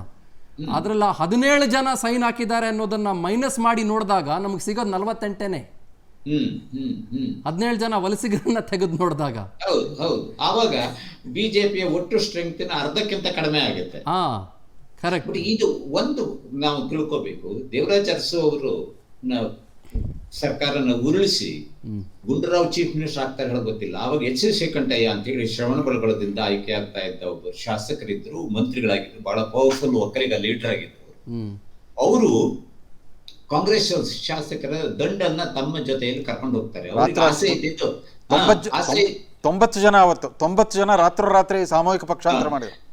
ಆಸೆ ಇದ್ದಿದ್ದು ಶ್ರೀಕಂಠಯ್ಯನವರಿಗೆ, ತಾನು ಇಷ್ಟೆಲ್ಲ ಜನರನ್ನು ಕರ್ಕೊಂಡು ಹೋದಾಗ ತನ್ನನ್ನ ಚೀಫ್ ಮಿನಿಸ್ಟರ್ ಮಾಡ್ತಾರೆ ಅಂತ ಹೇಳಿ. ಅವಾಗ ಆಗಿದ್ದು ಗುಂಡೂರಾವ್. ಆಯ್ತಾ? ಸೊ ಶ್ರೀಕಂಠಯ್ಯನವರು ತಾವು ಕೊನೆ ಉಸಿರು ಬಿಡೋವರೆಗೂ ತಾವು ಮಾಡಿದ್ದಕ್ಕೆ ಪಶ್ಚಾತ್ತಾಪ ಪಡ್ತಾ ಇದ್ರು. ಆಯ್ತಾ? ಆ ತರದ ಪಶ್ಚಾತ್ತಾಪ ಪಡೋ ಸ್ಥಿತಿ ಯಾರ ಹತ್ರ ಬರ್ತದೋ ಈ ಸಂದರ್ಭದಲ್ಲಿ ಗೊತ್ತಿಲ್ಲ. ಆದ್ರೆ ಸದ್ಯದಲ್ಲಿ ಯಡಿಯೂರಪ್ಪನವರು ಈಗ ನೀವು ಹೇಳ್ತಿದ್ದೀರಿ, ನಾನು ಗಮನಿಸಿದ್ದೆ, ನಾನು ಆರಂಭದಲ್ಲಿ ಮಾತಾಡಿದ್ದನ್ನೆಲ್ಲ, ಇವರು ದಿನಗಣನೆ, ಕ್ಷಣಗಣನೆ, ಈ ತರದ ಯೋಚನೆಗಳು ಬರ್ತಾ ಇದೆ ಅಂತ ಹೇಳಿ. ಈಗ ಯಡಿಯೂರಪ್ಪನವ್ರನ್ನ ರಿಪ್ಲೇಸ್ ಮಾಡಿದ್ರೆ ಬಿಜೆಪಿ ಕರ್ನಾಟಕದಲ್ಲಿ ಸರ್ವೈವ್ ಆಗ್ತದ ಹಳ ಪ್ರಶ್ನೆ ಒಂದಿದೆ. ಯಾರು? ಲಿಂಗಾಯತ ಸ್ವಾಮಿಗಳು ಒಂದಿಷ್ಟು ಜನ ಈಗಾಗಲೇ ಗುಟ್ರ ಹಾಕಿದ್ದಾರೆ. ರಾಜಕೀಯದಲ್ಲಿ ಧರ್ಮ ಇರಬೇಕು, ಆದ್ರೆ ಧರ್ಮದಲ್ಲಿ ರಾಜಕೀಯ ಇರಬಾರದು ಹೇಳೋ ಮಾತಿಗೆ ತದ್ವಿರುದ್ಧವಾದ ರೀತಿಯಲ್ಲಿ ಈ ಸ್ವಾಮೀಜಿಗಳೆಲ್ಲ, ಈಗ ಇನ್ನೊಬ್ಬ ಸ್ವಾಮೀಜಿ ಹೇಳ್ತಿದ್ದಾರೆ, ನೀವು ಅವ್ನ ಬದಲಾಯಿಸೋದಾದ್ರೆ ಪಂಚಮಶಾಲಿ ಒಬ್ರಿಗೆ ಕೊಡಿ. ನೋಡ್ರಿ, ಕರ್ನಾಟಕದಲ್ಲಿ ಡೆಮೋಕ್ರಸಿ ಅನ್ನೋದೇ ಸತ್ತೋಗ್ತಾ ಇದೆ ಹೇಳ ಅನ್ನಿಸ್ತಾ ಇದೆ ನನಗೆ. ಈ ಸ್ವಾಮಿಗಳು ಯಾರು? ರಾಜಕೀಯ ಹೀಗೆ ನಡೀಬೇಕು, ಹೀಗೆ ನಡೀಬಾರ್ದು, ಹೀಗೆ ನಡೆದ್ರೆ ಮಾತ್ರ ಇನ್ನೊಬ್ಬರಂತ ಸ್ವಾಮೀಜಿ ಬೆಂಕಿ ಹತ್ತುರಿತದೆ ಅಂತ ಹೇಳಿ ಹೇಳ್ತಾರೆ, ಸುಟ್ಟು ಭಸ್ಮ ಆಗ್ತದೆ ಅಂತ. ಆ ಸುಟ್ಟು ಭಸ್ಮ ಆಗೋದಾದ್ರೆ ಅವರು ಆಗ್ಬೇಕಲ್ಲ ಅದ್ರೊಳಗಡೆ. ಏನು ಹುಚ್ಚಾಟ ನಡೀತಾ ಇದೆ ಕರ್ನಾಟಕದಲ್ಲಿ. ಆಮೇಲೆ ಬಿಜೆಪಿಯ ನಾಯಕತ್ವ, ಕೇಂದ್ರ ನಾಯಕತ್ವ ಇದಕ್ಕೆಲ್ಲ ಸೈಲೆಂಟ್ ಸ್ಪೆಕ್ಟೇಟರ್. ವಾಮನಾಚಾರ್ಯ ಹೇಳ್ತಾರೆ, ಇದು ಕಾಫಿ ಕಪ್ನಲ್ಲಿ ಆಗಿರೋ ಅಲೆ ಅಷ್ಟೇ ಮಾತ್ರ ಇದು ಅಂತ ಹೇಳಿ. ಆದ್ರೆ ಇದು ಸಮುದ್ರದಲ್ಲಿ ಸುನಾಮಿ ತರದಲ್ಲಿ ನಡೀತಾ ಇದೆ. ಭಾಸ್ಕರ್ ಈ ಸ್ವಾಮೀಜಿಗಳನ್ನ ಕಟ್ಕೊಂಡು ರಾಜಕೀಯ ಮಾಡೋದು ಪಾಪ ಡಾಕ್ಟರ್ G. ಪರಮೇಶ್ವರ್ ಕೂಡ ಮಾಡಿದ್ರು. ಒಂದು 40 ಜನ ಸ್ವಾಮಿಗಳನ್ನ ತಮ್ಮ ಮನೆ ಹತ್ರ ಕೂಡಿಸ್ಕೊಂಡ್ಬಿಟ್ಟು ಅವ್ರನ್ನ DCM ಮಾಡಿ ಅಂದ್ರೆ MLC ಮಾಡ್ಲಿಕ್ಕೂ ಕಾಯಿಸ್ಬಿಟ್ರು ಸಿದ್ದರಾಮಯ್ಯನವರು. ಆಮೇಲೆ ಸ್ವಾಮೀಜಿಗಳ ಪರ್ವ, ಇನ್ಫ್ಲೂಯೆನ್ಸ್ ಪರ್ವ ಎಲ್ಲ ಪಕ್ಷಕ್ಕೂ ಅವ್ಯಾಹತವಾಗಿ ವ್ಯಾಪಿಸಿದೆ, ಎಲ್ಲ ನಾಯಕರಿಗೂ ವ್ಯಾಪಿಸಿದೆ, ಎಲ್ಲ ಜಾತಿಗಳಿಗೂ ವ್ಯಾಪಿಸಿದೆ ಸರ್. ಆಮೇಲೆ ಏನ್ರಿ ಪಾಲಿಟಿಷಿಯನ್ಸು ಮೊದಲನೇದಾಗಿ ಈ ಸ್ವಾಮಿಗಳನ್ನ ಅವ್ರನ್ನೆಲ್ಲ ಅವ್ರು ಎಲ್ಲೆಲ್ಲಿ ಇರಬೇಕೋ ಅಲ್ಲೇ ಇರಬೇಕು. ಇದು ಏನಾಗಿದೆ, ಸ್ವಾಮಿಗಳು ಮತ್ತು ಇವ್ರ ನಡುವೆ ಒಂದು ರೀತಿ ಅಪವಿತ್ರವಾದ ಮೈತ್ರಿ ನಡೆದಿದೆ ಅಂತ ಹೇಳಿ ಅನಿಸ್ತಿದೆ ರಾಜಕಾರಣಿಗಳು ಮತ್ತು ಸ್ವಾಮಿಗಳ ನಡುವೆ. ರಾಜಕಾರಣಿ ಸ್ವಾಮಿಗಳು ಮತ್ತೆ ಜನರ ನಡುವೆ ಅಪವಿತ್ರ ಮೈತ್ರಿ ಆಗಿಲ್ಲ. ಆ ಮೈತ್ರಿಗೆ ಒಂದು ಟು ಸಮ್ ಎಕ್ಸ್ಟೆಂಟ್ ಪಾವಿತ್ರ್ಯ ಉಳ್ಕೊಂಡಿದೆ. ಈಗ ನಾವು ಕೇಳ್ತಿದೀವಿ, ಅದು ಎಷ್ಟು ನಿಜ ಹೇಳಲ್ಲ, ಎಷ್ಟೋ ಮಠಗಳಲ್ಲಿ ಇವ್ರು ಕಳ್ಳಣ್ಣನೆಲ್ಲ ತಗೊಂಡೋಗಿ ಇಡ್ತಾರಂತೆ ರಾಜಕಾರಣಿಗಳು, ಇನ್ನು ಜನರಲ್. ನಾನು ಯಾರಿಗೂ ಏನು ಎತ್ತ ನಮ್ಗೆ ಗೊತ್ತಿಲ್ಲ. ಇವರು ಎಲ್ಲ ಇಂಥ ಒಂದು ದಂಧೆ ಮಾಡೋ ಮಟ್ಟಕ್ಕೆ ನಮ್ಮ ರಾಜ್ಯದ ಸ್ವಾಮಿಗಳು ಎಲ್ಲ ಇಳಿದು ಬಿಟ್ರೆ, ಸೊ ನಿಮಗೆ ಅವ್ರು ಹೇಳೋ ಮಾತುಗಳಿಗೆ ಅವರ ಇದಕ್ಕೆ ಏನು ನಾವು ಬೆಲೆಯನ್ನು ಕೊಡಕ್ ಸಾಧ್ಯ ಆಗುತ್ತೆ? ಮಾತಾಡ್ತೀನಿ ಸರ್. ಸೊ ಇಂಥ ಒಂದು ಪರಿಸ್ಥಿತಿಯಲ್ಲಿ ಕೇಂದ್ರ ನಾಯಕತ್ವ ಬಹಳ ಈಗಾಗಲೇ ತಡ ಆಗ್ಬಿಟ್ಟಿದೆ. ಕರ್ನಾಟಕದ ಮಟ್ಟದಲ್ಲಿ ಅವರು ಒಂದು ರೀತಿಯ ತಾತ್ಸಾರ ಧೋರಣೆಯಲ್ಲಿದ್ದಾರೆ. ಕರ್ನಾಟಕದ ದಕ್ಷಿಣ ಭಾರತದ ಮೊದಲ ಸರ್ಕಾರ ಹೇಳೋ ಅಷ್ಟನ್ನ ಅಲ್ಲಿಗೆ ನಿಲ್ಲಿಸಿ ಮೊದಲ ಮತ್ತು ಕೊನೆಯ ಸರ್ಕಾರ ಆಗಬಾರದು ಅನ್ನೋದು ಕೇಂದ್ರ ಸರ್ಕಾರ ಇಮಿಡಿಯೇಟ್ ಆಗಿ ಮೋದಿ ಮತ್ತೆ ನೇತೃತ್ವದ ಪಕ್ಷ ಇಮಿಡಿಯೇಟ್ ಆಗಿ ಕ್ರಮ ತಗೋಬೇಕು. ಅಲ್ಲ, ಅದು ಯಾಕಾಗ್ತಿಲ್ಲ ಅನ್ನೋದೇ ನನ್ನ ಬಹಳ ಪ್ರಮುಖವಾದಂಥ ಪ್ರಶ್ನೆ. ಇಷ್ಟೊಂದೆಲ್ಲ ಆದಮೇಲೆ ಅಷ್ಟು ಶಕ್ತಿವಂತರು, ಅಷ್ಟು ಯುಕ್ತಿಶಾಲಿಗಳು ಯಾಕೆ ಇಲ್ಲಿರುವ ಒಂದು ರೀತಿ ಅರಾಜಕತೆಯಿಂದ ಕೂಡಿರುವ ರಾಜಕಾರಣದ ಬಗ್ಗೆ ಕಿಂಚಿತ್ತೂ ಚರ್ಚೆ ಮಾಡ್ತಿಲ್ಲ, ಮಾತಾಡ್ತಿಲ್ಲ, ಅಥವಾ ಗಮನ ಹರಿಸ್ತಿಲ್ಲ? ಅಥವಾ ಈ ಅರುಣ್ ಸಿಂಗ್ ಅವರು ಬಂದು ಹೋದ ಮೇಲೆ ರಿಪೋರ್ಟ್ ಕಾರ್ಡ್ ನೋಡಿ ಏನಾದರೂ ಗಮನ ಹರಿಸ್ತಾರ? ಇದೇನು ಫಸ್ಟ್ ಟೈಮ್ ಏನು ಅರುಣ್ ಸಿಂಗ್ ಬರ್ತಾ ಇರೋದಲ್ಲ. Why there is such adjustment? ಅಥವಾ ಯಾಕೆ ಈ ರೀತಿ ಕ್ಯಾಲೆಸ್ನೆಸ್ಸೋ ನಿರ್ಲಕ್ಷ್ಯತನವೋ ಅದೇನೋ ಅಂತಾರಲ್ಲ, ಯಾಕೆ?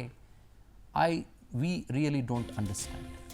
ಚರ್ಚೆ ಮುಂದುವರಿಯುತ್ತೆ. ವಾಮನಾಚಾರ್ಯ ಅವರನ್ನು ಮಾತನಾಡ್ಸೋಣ. ಹಾಗಾದರೆ ಮುಂದೆ ಏನು, ಎಲ್ಲಿಗೋಗಿ ನಿಂತ್ಕೊಳ್ಳುತ್ತೆ? ರಾಜ್ಯದ ಜನ ಇದನ್ನು ಹೇಗೆ ಗಮನಿಸಬೇಕು, ಹೇಗೆ ನೋಡಬೇಕು? ಚರ್ಚೆ ಮಾಡೋಣ. ನಾನು ವಾಮನಾಚಾರ್ಯ ಅವರಿಗೆ ಬರ್ತೀನಿ. ಸರ್, ಭಾಳ ವಿಷಯಗಳು ಈಗಾಗಲೇ ಚರ್ಚೆ ಮಾಡಿದ್ದೀವಿ. We are in the last leg of this programme. ಬೆಳಗ್ಗೆಯಿಂದನೂ ಮಾತಾಡ್ತಾ ಇದ್ದೀವಿ. ಕಳೆದ 2-3 ದಿನದಿಂದ ಇದ್ರ ಬಗ್ಗೆ ಚರ್ಚೆ ನಡೆಸ್ತಾ ಇದ್ದೀವಿ. ಭಾಸ್ಕರಾಯರು ಹಲವು ಪ್ರಶ್ನೆಗಳನ್ನು ಮುಂದೆ ಇಟ್ಟಿದ್ದಾರೆ. ಇದಕ್ಕೆ ಅಂತ್ಯ ಅಥವಾ ಇದಕ್ಕೊಂದು ಸುಖಾಂತ್ಯ, ಅಥವಾ ನೀವು ಎಲ್ಲ ನಂಬಿಕೆ ಇಟ್ಟು ನಡೆಯಬಹುದಾದಂಥ ಒಂದು ದಾರಿ, ಬೇರೆ ಎಲ್ಲದರ ಬಗ್ಗೆ ಕಾನ್ಸಂಟ್ರೇಟ್ ಮಾಡಬಹುದಾದಂಥ ಒಂದಿಷ್ಟು ಕೆಲಸ ಯಾವಾಗ ನಿರೀಕ್ಷೆ ಮಾಡ್ಬೋದು, ಹೇಗೆ ಮಾಡ್ಬೋದು, ಮತ್ತು ಯಾಕೆ ಕೇಂದ್ರ ಸರ್ಕಾರ ಇದರ ಬಗ್ಗೆ ಗಮನ ಹರಿಸ್ತಾ ಇಲ್ಲ?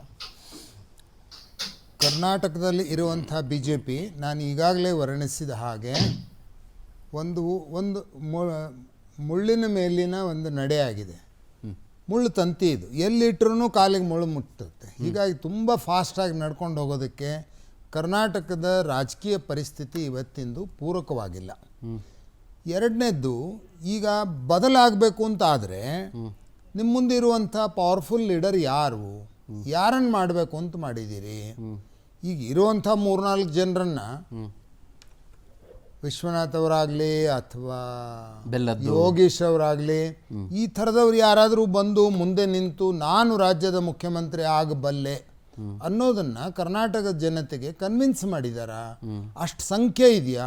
ಹಿಂದಕ್ಕಾಗಿತ್ತು ಸದಾನಂದ ಗೌಡ್ರು ಆಗಬೇಕೋ ಜಗದೀಶ್ ಶೆಟ್ಟರ್ ಆಗಬೇಕು ಅಂತ ಆದಾಗ ಇಬ್ಬರೂ ತಾವು ಅದಕ್ಕೆ ಬದ್ಧರಿದ್ದೇವೆ ಮತ್ತು ಅದನ್ನು ಮಾಡಲಿಕ್ಕೆ ಶಕ್ಯರಿದ್ದೇವೆ ಅಂತ ಹತ್ರ ಬಂದು ತೋರಿಸಿದ್ರು.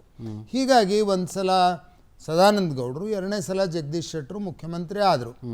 ಅಷ್ಟು ಪರಿಸ್ಥಿತಿ ಇವತ್ತು ಕರ್ನಾಟಕದಲ್ಲಿ ಇಲ್ಲ. ಹೀಗಾಗಿ ನಾನು ಆವಾಗಲೇ ಹೇಳ್ದಂಗೆ ಇದು ಸುಮ್ಮನೆ ಒಂದು ರೂಮಲ್ಲಿ ಎದ್ದಿರುವಂಥ ಒಂದು ಸುಂಟರ ಗಾಳಿ. ಜಗದೀಶ್ ಶೆಟ್ಟರ್ ಆಗಲಿ ಸದಾನಂದ ಗೌಡರಾಗಲಿ ಮಾಜಿ ಮುಖ್ಯಮಂತ್ರಿಗಳು ಅನ್ಸ್ಕೊಂಡ್ರೆ ಹೊರತು ಅವ್ರ ನಾಯಕರಂತ ಅನ್ಸ್ಕೊಳ್ಳೇ ಇಲ್ಲ. ಪದವಿ ಸಿಕ್ತು, ನಾಯಕತ್ವ ಸ್ವಲ್ಪ ಟೈಮ್ ಬೇಕಿತ್ತು.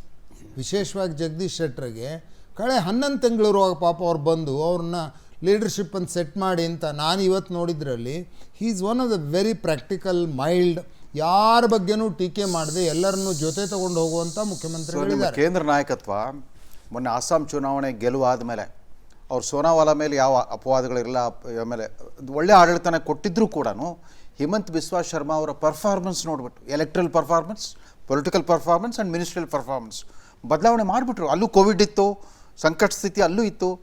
ಆ ಹೇಮಂತ್ ಶರ್ಮಾಗೆ ಪಾಪ ರಾಹುಲ್ ಗಾಂಧಿ ಟೈಮ್ ಕೊಡಲಿಲ್ಲ. ನನಗೆ ನಾಯಿಗೆ ಬಿಸ್ಕೆಟ್ ಹಾಕೋ ನನಗೆ ಟೈಮಲ್ಲಿ 2 ನಿಮಿಷದಲ್ಲಿ ಮಾತಾಡೋದಿದ್ದಕ್ಕೆ ರಾಹುಲ್ ಗಾಂಧಿ ಮನೆಯಿಂದನೂ ಹೊರಗೋದ್ರು, ಕಾಂಗ್ರೆಸ್ ಪಕ್ಷದಿಂದ ಹೊರಗೋಗಿ ನಿಮ್ಮ ಪಕ್ಷಕ್ಕೆ ಬಂದು 5 ವರ್ಷದಲ್ಲಿ ಮುಖ್ಯಮಂತ್ರಿನೂ ಆಗ್ಬಿಟ್ರು. ಅಲ್ಲೇ ಅರೆಸ್ಕೊಂಡ್ರು. ಬಟ್ ಕರ್ನಾಟಕ ತೊಗೊಳಿಕ್ಕೆ ಆಗ್ತಾಯಿಲ್ಲ, ಯಾಕಂದರೆ mass leader, they have to replace a mass leader. Mass leader ಒಂದೇ ಅಲ್ಲ, ಒಟ್ಟು ಪಾರ್ಟಿ ಬೇಸ್ ಇದೆಯಲ್ಲ ಇಲ್ಲಿ 130, 140 ಹಂಗೆ ಕೇಳಿದ್ರೆ 150 MLAಗಳನ್ನು ಆರಿಸ್ತಾರೋ ಅಂಥ ವ್ಯವಸ್ಥೆ ಇಲ್ಲಿ ಇನ್ನೂ ಬಿಲ್ಡ್ ಆಗಿಲ್ಲ. ಇದನ್ನು ಯಾರಿದ್ರೂ ಒಪ್ಪಲೇಬೇಕು. ಅದು ಎಲ್ಲಿವರೆಗೆ ಇಲ್ವೋ. ಎರಡನೇದ್ದು, ಸ್ವತಃ ಮೋದಿಯವರ ಇನ್ಫ್ಲೂಯೆನ್ಸ್ನಿಂದ ಇಲ್ಲೇನಾದ್ರು 150, 120 ಸೀಟ್ ಬರೋಂಗಿದ್ದಿದ್ರೆ ಅವ್ರೇನಾದ್ರು ಮಾಡ್ಬೋದಾಗಿತ್ತು. ಹಾಗಾಗಿಲ್ಲ ಅನ್ನೋದನ್ನ ನೀವು ನೋಡಿದ್ದೀರಿ. ಸರ್ ಒಂದು ಇಲ್ಲ, ಅದನ್ನ ಒಪ್ಪೋದಿಲ್ಲ, ಯಡಿಯೂರಪ್ಪನವರ ಅದನ್ನ ಒಪ್ಪೋದಿಲ್ಲ. ಸರ್, ಒಂದು ನಿಮಿಷ ಸರ್. ನೋಡಿ 2013ರಲ್ಲಿ ಯಾವ ಕರ್ನಾಟಕ ಮತದಾರರು ಸಿದ್ದರಾಮಯ್ಯನವರು ಕಾಂಗ್ರೆಸ್ 122 ಸೀಟ್ ಕೊಟ್ಟರು, ಮೋದಿ ಎಂಟ್ರಿ ಕೊಟ್ಟ ತಕ್ಷಣ ಮರು ವರ್ಷವೇ 2014 ಲೋಕಸಭಾ ಚುನಾವಣೆಯಲ್ಲಿ 134 ಸೆಗ್ಮೆಂಟ್ಗಳಲ್ಲಿ ನಿಮಗೆ ಲೀಡ್ ಕೊಟ್ಟರು. ಬಿಜೆಪಿಗೆ 17 ಪಾರ್ಲಿಮೆಂಟ್ ಪಾರ್ಲಿಮೆಂಟ್ 2018ರಲ್ಲಿ ಸರ್, ಸರ್. 48 ಇದ್ದಿದ್ದು 104 ಆಯ್ತು. ರವೀಂದ್ರ ರೇಷ್ಮೆಯವರು ಪಾರ್ಲಿಮೆಂಟ್ ಇಲೆಕ್ಷನ್ಸ್ ಹೋಗೋದು ಮೋದಿ ಅವ್ರ ನೇತೃತ್ವಕ್ಕಾಗಿನೇ. He has prove to be an able leader. 174 ಸೀಟಲ್ಲಿ ರೇಷ್ಮೆ ಸರ್, ಒಂದೇ ನಿಮಿಷ ವಾಮನಾಚಾರ್ಯ ಸರ್, ಇದರ ನಡುವೆ ಒಂದು ಪ್ರಶ್ನೆ. ಆಯಿತು, ಇದೆಲ್ಲ ಬಿಟ್ಬಿಡೋಣ ಆ ಕಡೆ. ಇನ್ನು 2 ವರ್ಷ ಯಡಿಯೂರಪ್ಪನವರು ಮುಖ್ಯಮಂತ್ರಿಯಾಗಿ ಮುಂದುವರಿತಾರೆ ಅಂತ ಅನ್ಕೊಳ್ಳೋಣ. ನೇರವಾಗಿ ಜನಮಾನಸದಲ್ಲಿ ಯಡಿಯೂರಪ್ಪನವರ ಸರ್ಕಾರದ ಬಗ್ಗೆ ಬಹಳ ಅರಾಜಕತೆಯಿಂದ ಕೂಡಿದೆ ಅನ್ನೋ ಭಾವನೆ ಬಂದ್ಬಿಟ್ಟಾಗಿದೆ ಸರ್. ಇದು ಒಂದು ನಿಮಿಷ ಸರ್. ಅನಿವಾರ್ಯತೆಗಳಿಗೆ ಒಳಪಟ್ಟು ಕೇಂದ್ರ ಸರ್ಕಾರ ಯಡಿಯೂರಪ್ಪನವ್ರನ್ನೇ ಮುಂದುವರಿಸಿದ್ರೆ ಇನ್ನು 2 ವರ್ಷ ಆದಮೇಲೆ ಇದೇ ಪರ್ಫಾರ್ಮೆನ್ಸ್ ಇಟ್ಕೊಂಡು ಯಡಿಯೂರಪ್ಪನವ್ರು ನಾಳೆ ಹೇಳ್ತಾರೆ ನನ್ನ ನೇತೃತ್ವದಲ್ಲೇ ಮುಂದಿನ ಚುನಾವಣೆ ಆಗಬೇಕು ಅಂತ ಹೇಳ್ತಾರೆ. ಅದನ್ನ ಮಾಡಕ್ಕೆ ಬಿಜೆಪಿ ರೆಡಿ ಇದೆಯಾ, ಅಥವಾ ಈಗಲೇ ಹೊಸ ಮುಖವನ್ನು ಹುಡುಕಿ ಚುನಾವಣೆ ಸಮಯದಲ್ಲಿ ರಿಸ್ಕ್ ಯಾರು ತಗೊಳ್ಬಹುದು, ಆ ಟೈಮಲ್ಲಿ ಬದಲಾಯಿಸ್ತೀರಾ? ಹೌದು, ಅದು ಏನಾಗುತ್ತೋ ಆವಾಗಿಂದ ಗೊತ್ತಿಲ್ಲ ನನಗೆ. ಆದರೆ ಇದ್ರ ಹಿಂದೆ ಕೂಡ ಸಿದ್ದರಾಮಯ್ಯನವ್ರು ಇಷ್ಟು ಒಳ್ಳೆ ಆಡಳಿತ ಕೊಟ್ಟರು, ಏನು ಸಿಕ್ತು? ಅದರ ಹಿಂದೆ ವೀರೇಂದ್ರ ಪಾಟೀಲ್ರು ಇಷ್ಟು ಒಳ್ಳೆ ಆಡಳಿತ ಕೊಟ್ಟರು, ಏನು ಸಿಕ್ತು? ಬಂಗಾರಪ್ಪನವರು ಇಷ್ಟು ಒಳ್ಳೆ ಆಡಳಿತ ಕೊಟ್ಟರು, ಏನು ಸಿಕ್ತು? ಒಬ್ಬ ಮುಖ್ಯಮಂತ್ರಿ ಭಾಳ ಒಳ್ಳೆ ಆಡಳಿತ ಕೊಟ್ಟ ಅಥವಾ ಅವನ ಬಗ್ಗೆ ಒಪಿನಿಯನ್ ಚೆನ್ನಾಗಿಲ್ಲ ಅನ್ನೋದ್ರ ಮೇಲೆ ಮುಂದಿನ ಚುನಾವಣೆಗಳು ಪೂರ್ತಿಯಾಗಿ ನಿರ್ಭರ ಆಗಿರ್ತವೆ ಅಂತ ನನಗೆ ಅನಿಸಲ್ಲ. ಅವತ್ತಿನ ವಾತಾವರಣ ಮತ್ತು ಅವತ್ತಿನ ಕಾಂಬಿನೇಷನ್ಸ್ ಏನಿವೆ ಅವು ವಿನ್ ಆಗ್ತವೆ. ಮೋದಿ ಅಲೆ ಅಥವಾ ಮೋದಿಯ ವಕ್ತೃತ್ವದ ಮೇಲೆ ಕರ್ನಾಟಕದಲ್ಲಿ BJP ಬಂದರೆ ಕೇಂದ್ರ ಸರ್ಕಾರದವರು ಇಲ್ಲಿ ಏನಾದರೂ ಕೈ ಆಡಿಸ್ಬೋದು. ಇಲ್ಲದೇ ಇದ್ದರೆ ಇದು ಹಿಂಗೆ ಇರುತ್ತೆ. ಸರ್, ನೀವು ವಿಶ್ವನಾಥ್ ಸಾರ್ವಜನಿಕವಾಗಿ ಪ್ರಕಟ ಮಾಡಿರೋ ಒಂದು ಆಕ್ಷೇಪ ಏನು ಅಂತಂದರೆ, ಕರ್ನಾಟಕದ BJP ಮೋದಿಯವ್ರನ್ನ ಮರ್ತೇ ಬಿಟ್ಟಿದೆ. ಮೋದಿ ಸರ್ಕಾರದ ಕಾರ್ಯಕ್ರಮಗಳು ಸಾಧನೆಗಳು ಯಾರ ಬಾಯಲ್ಲೂ ಬರ್ತಾ ಇಲ್ಲ. ಇತ್ತೀಚೆಗಂತೂ ಅವ್ರ ಹೆಸರು ಹೇಳೋದೇ ಮರ್ತು ಬಿಟ್ಟಿದ್ದಾರೆ. ನಾನು ಅದಕ್ಕೆ ಹೇಳಿದೆ, ಈಗ ಏನು ಅಂದರೆ ಅವರೇ ಬಂದು ಇಲ್ಲಿಯ BJPಗೆ ಒಂದು ದಿಶೆ ಕೊಟ್ಟು ಅವ್ರ ಲೀಡರ್ಶಿಪ್ಪಲ್ಲೇ ಇಲ್ಲಿ ಕ್ಯಾಂಡಿಡೇಟ್ಸ್ ಯಾವನನ್ನಾದರೂ ನಿಲ್ಲಿಸ್ತೇನೆ ನಾನು, ಆನೆಸ್ಟ್ ಇದ್ದವನನ್ನು ಅವನನ್ನ ಈಗ ಹೆಂಗೆ ಪಾರ್ಲಿಮೆಂಟ್ ಮಾಡಿದ್ರು ಆ ಥರ ಮಾಡಿದರೆ ಆವಾಗ ಇಲ್ಲಿ ಒಳ್ಳೆ ಆಡಳಿತ ಕೊಡೋದಕ್ಕೆ ಸಾಧ್ಯ ಆಗುತ್ತೆ. ಇವತ್ತಿರೋದು ಮ್ಯಾನ್ಯೂರಿಂಗ್, ಎಲ್ಲ ಕಡೆಯಿಂದನೂ ಆಟ ಆಡಿಸೇನೆ ಯಡಿಯೂರಪ್ಪನವ್ರು ಇಲ್ಲಿ ಸರ್ಕಾರ ಮಾಡ್ತಾ ಇದ್ದಾರೆ. ಹೀಗಾಗಿ ಇದು ಹಿಂಗೆ ಇರೋದು. ಸರ್, ಈ ಕ್ಷಣದಲ್ಲಿ ಮೋದಿಯವರ ಹೆಸರು ಹೇಳ್ಕೊಂಡ್ರು ರಾಜ್ಯದಲ್ಲಿ ನಾಳೆ ಚುನಾವಣೆ ಆಗತ್ತೆ ಅಂತಂದ್ರೆ ಬಿಜೆಪಿ ಕತೆ ಏನಾಗ್ಬೋದು ನನಗೆ ಹೇಳಿ ಸರ್. ಉದಾಹರಣೆ ಹೇಳಿದ್ದೇನೆ, ಇಷ್ಟು ದೊಡ್ಡ ಮಾತಾಡಿದಂತ ಸಿದ್ದರಾಮಯ್ಯನವ್ರದ್ದು ಏನಾಯ್ತು? ಅಲ್ಲ ಬಿಡಿ ಸರ್, ಯಾರ್ದಿದ್ರು ಅದೇ ಆಗುತ್ತೆ. ಸಣ್ಣ ಪೊಲಿಟಿಕಲ್ ಕುಮಾರಸ್ವಾಮಿ ಅವ್ರದ್ದು ಏನಾಯ್ತು? ಎಲ್ಲಾರ್ದು ಅದೇ ಆಗಿದೆ. ಚಂದನ್ ಏನಾಗ್ಬಿಟ್ಟಿದೆ, ಯಡಿಯೂರಪ್ಪನವರು ಎಲೆಕ್ಷನ್ ಗೆಲ್ಲೋದನ್ನ ಒಂದು ಇಂಡಸ್ಟ್ರಿ, ಕಾಟೇಜ್ ಇಂಡಸ್ಟ್ರಿ ಥರ ಡೆವಲಪ್ ಮಾಡಿಬಿಟ್ಟಿದ್ದಾರೆ. ಬೈ ಎಲೆಕ್ಷನ್ ಗೆದ್ಕೊಂಡ್ಬರ್ತಾರೆ, ಮತ್ತೊಂದು ಎಲೆಕ್ಷನ್ ಗೆದ್ಕೊಂಡ್ಬರ್ತಾರೆ. ಯಾಕಂದ್ರೆ 15ರಲ್ಲಿ 12 ಸೀಟ್ ಗೆದ್ಬಿಟ್ರಲ್ಲ by election, operation Kamala by election. ಇದು ಇಂಡಸ್ಟ್ರಿ ಆಗಿರೋದ್ರಿಂದ ಹೀಗೆ ಅಂತ ಆಗಲ್ಲ. ಕಾಂಗ್ರೆಸ್ನವ್ರಿಗೆ ಸಾಧ್ಯ ಆಗ್ತಾರೆ ಇತ್ತೀಚೆಗೆ. ಯಾಕೆಂದ್ರೆ ಕಾಂಗ್ರೆಸ್ನಲ್ಲಿ ಆ ಥರದ ಟ್ಯಾಕ್ಟಿಕ್ಸ್ ಮತ್ತು ಅದಕ್ಕೆ ಬೇಕಾಗುವಂತ ರಿಸೋರ್ಸಸ್ ಇವತ್ತು ಬಹಳ ಕಡಿಮೆ ಆಗಿದೆ. ಏನ್ ಟ್ಯಾಕ್ಟಿಕ್ಸ್ ಎಲ್ಲ ನೋಡಿದಿರಲ್ಲ ಇಷ್ಟು ದಿವಸನ. ಮತ್ತು ಯಾರು ಜೋಬಿಂದ ಕಾಂಗ್ರೆಸ್ನಲ್ಲಿ ಹಾಕಲ್ಲ, ಯಾರೋ ತಂದು ಕೊಡ್ಬೇಕು, ಯಾರು ಕೊಡ್ತಾ ಇಲ್ಲ. ಯಾರು ಹಾಕ್ತಾರೋ ಅವ್ರು ಆರ್ಸ್ ಬರ್ತಾ ಇದ್ದಾರೆ. ನೋಬಡೀಸ್ ಬೇಬಿ, ಯಾರು ಮಾಡ್ತಾ ಇಲ್ಲ. ಇದು ಕಾಂಗ್ರೆಸ್ನ ಸ್ಥಿತಿ ಹೀಗೆ ಇರೋದು. ಬಿಜೆಪಿ ಮತ್ತೆ ಬಹುಮತಕ್ಕೆ ಬರುವಂತ ಎಲ್ಲಾ ಚಾನ್ಸಸ್ ಇದೆ, ಬಂದೇ ಬರುತ್ತೆ ಅಂತ ನಾನು ಕ್ಲೇಮ್ ಮಾಡ್ಕೊಳಕ್ ಹೋಗಲ್ಲ. ಅವತ್ತಿನ ಸ್ಥಿತಿ ನೋಡೋಣ ಏನಾಗುತ್ತೆ. ಓಕೆ, ಅಲ್ಲ ಅವತ್ತಿನ ಸ್ಥಿತಿ ಇವತ್ತೇ ಬರಬಹುದು ಅನ್ನುವ ಸ್ಪೆಕ್ಯುಲೇಷನ್ ಇರೋದ್ರಿಂದ ನಾನು ಹೇಳ್ತಾ ಇದ್ದೀನಿ. ಹಾಗಾಗಿ ನನಗಿಲ್ಲ. ಫೈನ್. ಭಾಸ್ಕರ ಅವರೇ, ಲಾಸ್ಟ್ 1 minute ಪ್ಲೀಸ್, ಏನು ತಮ್ಮ ಕಡೆಯ ಪ್ರತಿಕ್ರಿಯೆ ದಯವಿಟ್ಟು? ಅಲ್ಲ, ಇದು ನಾನು ವೀರೇಂದ್ರ ಪಾಟೀಲ್ರು ಅಧಿಕಾರ 69ನೇ ಇಸ್ವಿದ ಒಂದು ಘಟನೆಯನ್ನ ಹೇಳಿ ಮುಕ್ತಾಯ ಮಾಡಿಬಿಡ್ತೇನೆ. ಏನಿಲ್ಲ, ಮಾಸ್ಟರ್ ನಾಟಕ, ಅದು ಭ್ರಷ್ಟಾಚಾರ ಇರಬೇಕು ಮೋಸ್ಟ್ಲಿ ಆ ನಾಟಕ ನಡೀತಾ ಇರ್ತದೆ. ಅದು ಒಂದು ರಸ್ತೆ ಸೀನು. ಅಲ್ಲಿ ಮಾಸ್ಟರ್ಣೆಯ ಆ ಪಾತ್ರಧಾರಿ ಬಂದು ಸೈಕಲ್ ಅನ್ನು ನಿಲ್ಲಿಸ್ತಾರೆ, ಬಿಡಿ ಹಚ್ಕೊಂಡು ನಿಂತ್ಕೊಂಡು ಬಂದು ಹೋಗೋರ ಜೊತೆಗೆ ಮಾತಾಡ್ತಾರೆ. ಅದು ಇಕ್ಕಟ್ಟಾದ ರಸ್ತೆ ಆದ್ರಿಂದ ಅಲ್ಲಿ ಹೋಗೋರ್ ಬರೋರಿಗೆ ಆ ಸೈಕಲ್ ತಾಕ್ತಾ ಇರುತ್ತೆ. ಆ ಸೈಕಲ್ ತಾಗ್ದಾಗೆಲ್ಲ ಅದು ಹೀಗೆ ಅಲ್ಲಾಡುತ್ತೆ. ಯಾರೋ ಒಬ್ಬ ಹೇಳ್ತಾನೆ, ಅಲ್ಲಪ್ಪ ಇದನ್ನ ಸೈಕಲ್ ಒಂದ್ ಸ್ವಲ್ಪ ಪಕ್ಕಕ್ಕೆ ಇಡಬಾರ್ದ, ಇದು ಹೀಗೆ ಇಲ್ಲಿ ಇದ್ರೆ ಬಿದ್ದೋಗ್ಬಿಡಲ್ವಾ ಸೈಕಲ್, ಯಾರಿಗಾದ್ರೂ ತಾಗಿ ಅಂತ ಹೇಳಿ. ಆವಾಗ ಮಾಸ್ಟರ್ಣೆಯ ಆ ಪಾತ್ರಧಾರಿ ಹೇಳೋದು, ಇದು ವೀರೇಂದ್ರ ಪಾಟೀಲ್ ಸರ್ಕಾರ ಇದ್ದಂಗೆ ಅಲ್ಲಾಡತ್ತೆ, ಬೀಳೋದಿಲ್ಲ ಅಂತ ಹೇಳಿ. ಇದು ಮಾಸ್ಟರ್ಣೆಯನ್ನು ಇವತ್ತು ಕೂಡ ಕರ್ನಾಟಕದಲ್ಲಿ ಈಗ ಏನು ಅರುಣ್ ಸಿಂಗ್ ಅವರು ಬಂದಿದ್ದಾರೆ, ಇವು ಏನ್ ನಡೀತಾ ಇದೆ ಇವೆಲ್ಲವೂ ನಾನು ಆರಂಭದಲ್ಲೇ ಹೇಳಿದ ಹಾಗೆ ಇದು ನಿಂತಿರೋ ಕಂಬನ ಅದು ತಾನು ಕಟ್ ಮಾಡೋದಕ್ಕೆ ಹೋಗೋದಿಲ್ಲ ಬಿಜೆಪಿ. ಸರ್, ಒಂದು- ಯಡಿಯೂರಪ್ಪ ಅವರಿಗೆ ಈ ಮುಂದಿನ 2 ವರ್ಷಗಳಿಗೆ ಅನಿವಾರ್ಯ ಆಗಿದೆ. ಕಳೆದ 2 ದಿವಸದಿಂದ ಅದು ಹೈಕಮಾಂಡಿನ ಸೋಲು ಹೌದು. ಸರ್ ಭಾಸ್ಕರ್ ರಾವ್, ಕಳೆದ 2 ದಿವಸದಿಂದ ಮತ್ತೊಂದು ತೀರಾ ಊಹಿಸಲಾಗದಂತ ಒಂದು ವದಂತಿ ಹರಡಿದೆ. ಏನು ಅಂತಂದ್ರೆ, Last action, sir. ಮುಂದಿನ ವರ್ಷದ ಉತ್ತರ ಪ್ರದೇಶ ಚುನಾವಣೆ ಜೊತೆ ಕರ್ನಾಟಕವನ್ನು ವಿಸರ್ಜಿಸಿಬಿಟ್ಟು ಇಲ್ಲೂ ಅಸೆಂಬ್ಲಿ ಚುನಾವಣೆ ಮಾಡೋ ಸಾಧ್ಯತೆ ಇದೆ ಅಂತ. That's latest. ಈ ಅರಾಜಕತೆ ಮುಂದುವರೆದಿರೋದ್ರಿಂದ. ಬಟ್ ಇಲ್ಲಿ ಅರಾಜಕತೆಯಿಂದ ಇಲ್ಲಿನ ಸರ್ಕಾರ ಅಲ್ಲಾಡ್ತಾನೆ ಇದ್ರೆ ಜನ ಸಂಪೂರ್ಣ ಅಲ್ಲಾಡಿಸಿ ಬುಡ ಸಮೇತ ಕಿತ್ತು ಬಿಸಾಕುವ ಎಲ್ಲಾ ಅದಕ್ಕೆ ನಾನು ಸಾಧ್ಯತೆ ಹೇಳಿದ್ದು ಪ್ರಥಮ ಸರ್ಕಾರ ಇದು ದಕ್ಷಿಣ ಕೊನೆ ಭಾರತದ ಸರ್ಕಾರ ಪ್ರಥಮ ಆಗ್ಬಾರ್ದು. ಸರ್ಕಾರ ಮತ್ತು ಕೊನೆಯ ಸರ್ಕಾರ ಹೇಳಿ ನಾನು ಆರಂಭದಲ್ಲೇ ಹೇಳಿದ್ದೀನಿ ಅದು. ಕೊನೆಯದೇನಾಗಲ್ಲ. ಇಲ್ಲ, ಪಾಂಡಿಚೇರಿ ಸಿಕ್ಕಿದೆ ಬಿಡಿ ನಿಮಗೆ. ಅದು ನಮ್ಮ ಅಲ್ಲ, ಇನ್ನೊಂದು ಸರ್ಕಾರ ಬರೋದು ನಿಮ್ಮ ಜೀವಿತಾವಧಿ ಆಗದೆ ಇರ್ಬೋದು ವಾಮನಾಚಾರ್ಯ. ಅಲ್ಲ, ಪಾಂಡಿಚೇರಿಯಲ್ಲಿ ಒಂದು ಸರ್ಕಾರ ಬಂದ್ಬಿಟ್ಟಿದೆ. ಮೊನ್ನೆ ಹಂಗೆ ಆಪರೇಷನ್ ಕಮಲ ಮಾಡಿ ಪಾಂಡಿಚೇರಿಯಲ್ಲಿ ಒಂದು ಸರ್ಕಾರ ಸ್ಥಾಪನೆ ಮಾಡಿದಾರೆ ಅವರು. ಯಾವುದೂ ಕೊನೆ ಆಗಲ್ಲ ಚಂದನ್. ಬದಲಾವಣೆಗಳಾಗ್ತವೆ ಅನ್ನೋದನ್ನು ಒಪ್ಪಿದ್ರೂ ಕೂಡ Okay. ಮತ್ತೆ ಮತ್ತೆ ಬರುವಂಥ ಶಕ್ತಿ ಇಲ್ಲಿಯ ರಾಜಕೀಯ ವ್ಯವಸ್ಥೆಯಲ್ಲಿ ಇದೆ. ಆದರೆ ರಾಜ್ಯದ ಜನ ಇದರ ಕೊನೆ ಮತ್ತು ಇದರ ಆರಂಭದ ಬಗ್ಗೆ ಬಹಳ ಪ್ರಶ್ನೆಗಳನ್ನಂತೂ ಇಟ್ಕೊಂಡಿದ್ದಾರೆ ಸರ್. ಥ್ಯಾಂಕ್ ಯು ಭಾಸ್ಕರ್ ಅವರೇ, ಸಾಕಷ್ಟು ವಿಚಾರಗಳನ್ನು ಹಂಚಿಕೊಂಡಿದ್ದಕ್ಕಾಗಿ. ಸರ್, ನಿಮಗೂ ಬಹಳ ಪ್ರೀತಿಯ ಧನ್ಯವಾದಗಳು ವಾಮನಾಚಾರ್ಯ ಸರ್. ಭಾಳ thank you very much. And thank you Ravindra Reshme sir. That's all for now. ಸಿಗೋಣ ಮತ್ತೆ, ಎಲ್ಲಿಗೆ ಹೋಗಿ ಮುಟ್ಟುತ್ತೆ ಕಾದು ನೋಡೋಣ. Thank you. ಪವರ್ ಟಿವಿ ಇದು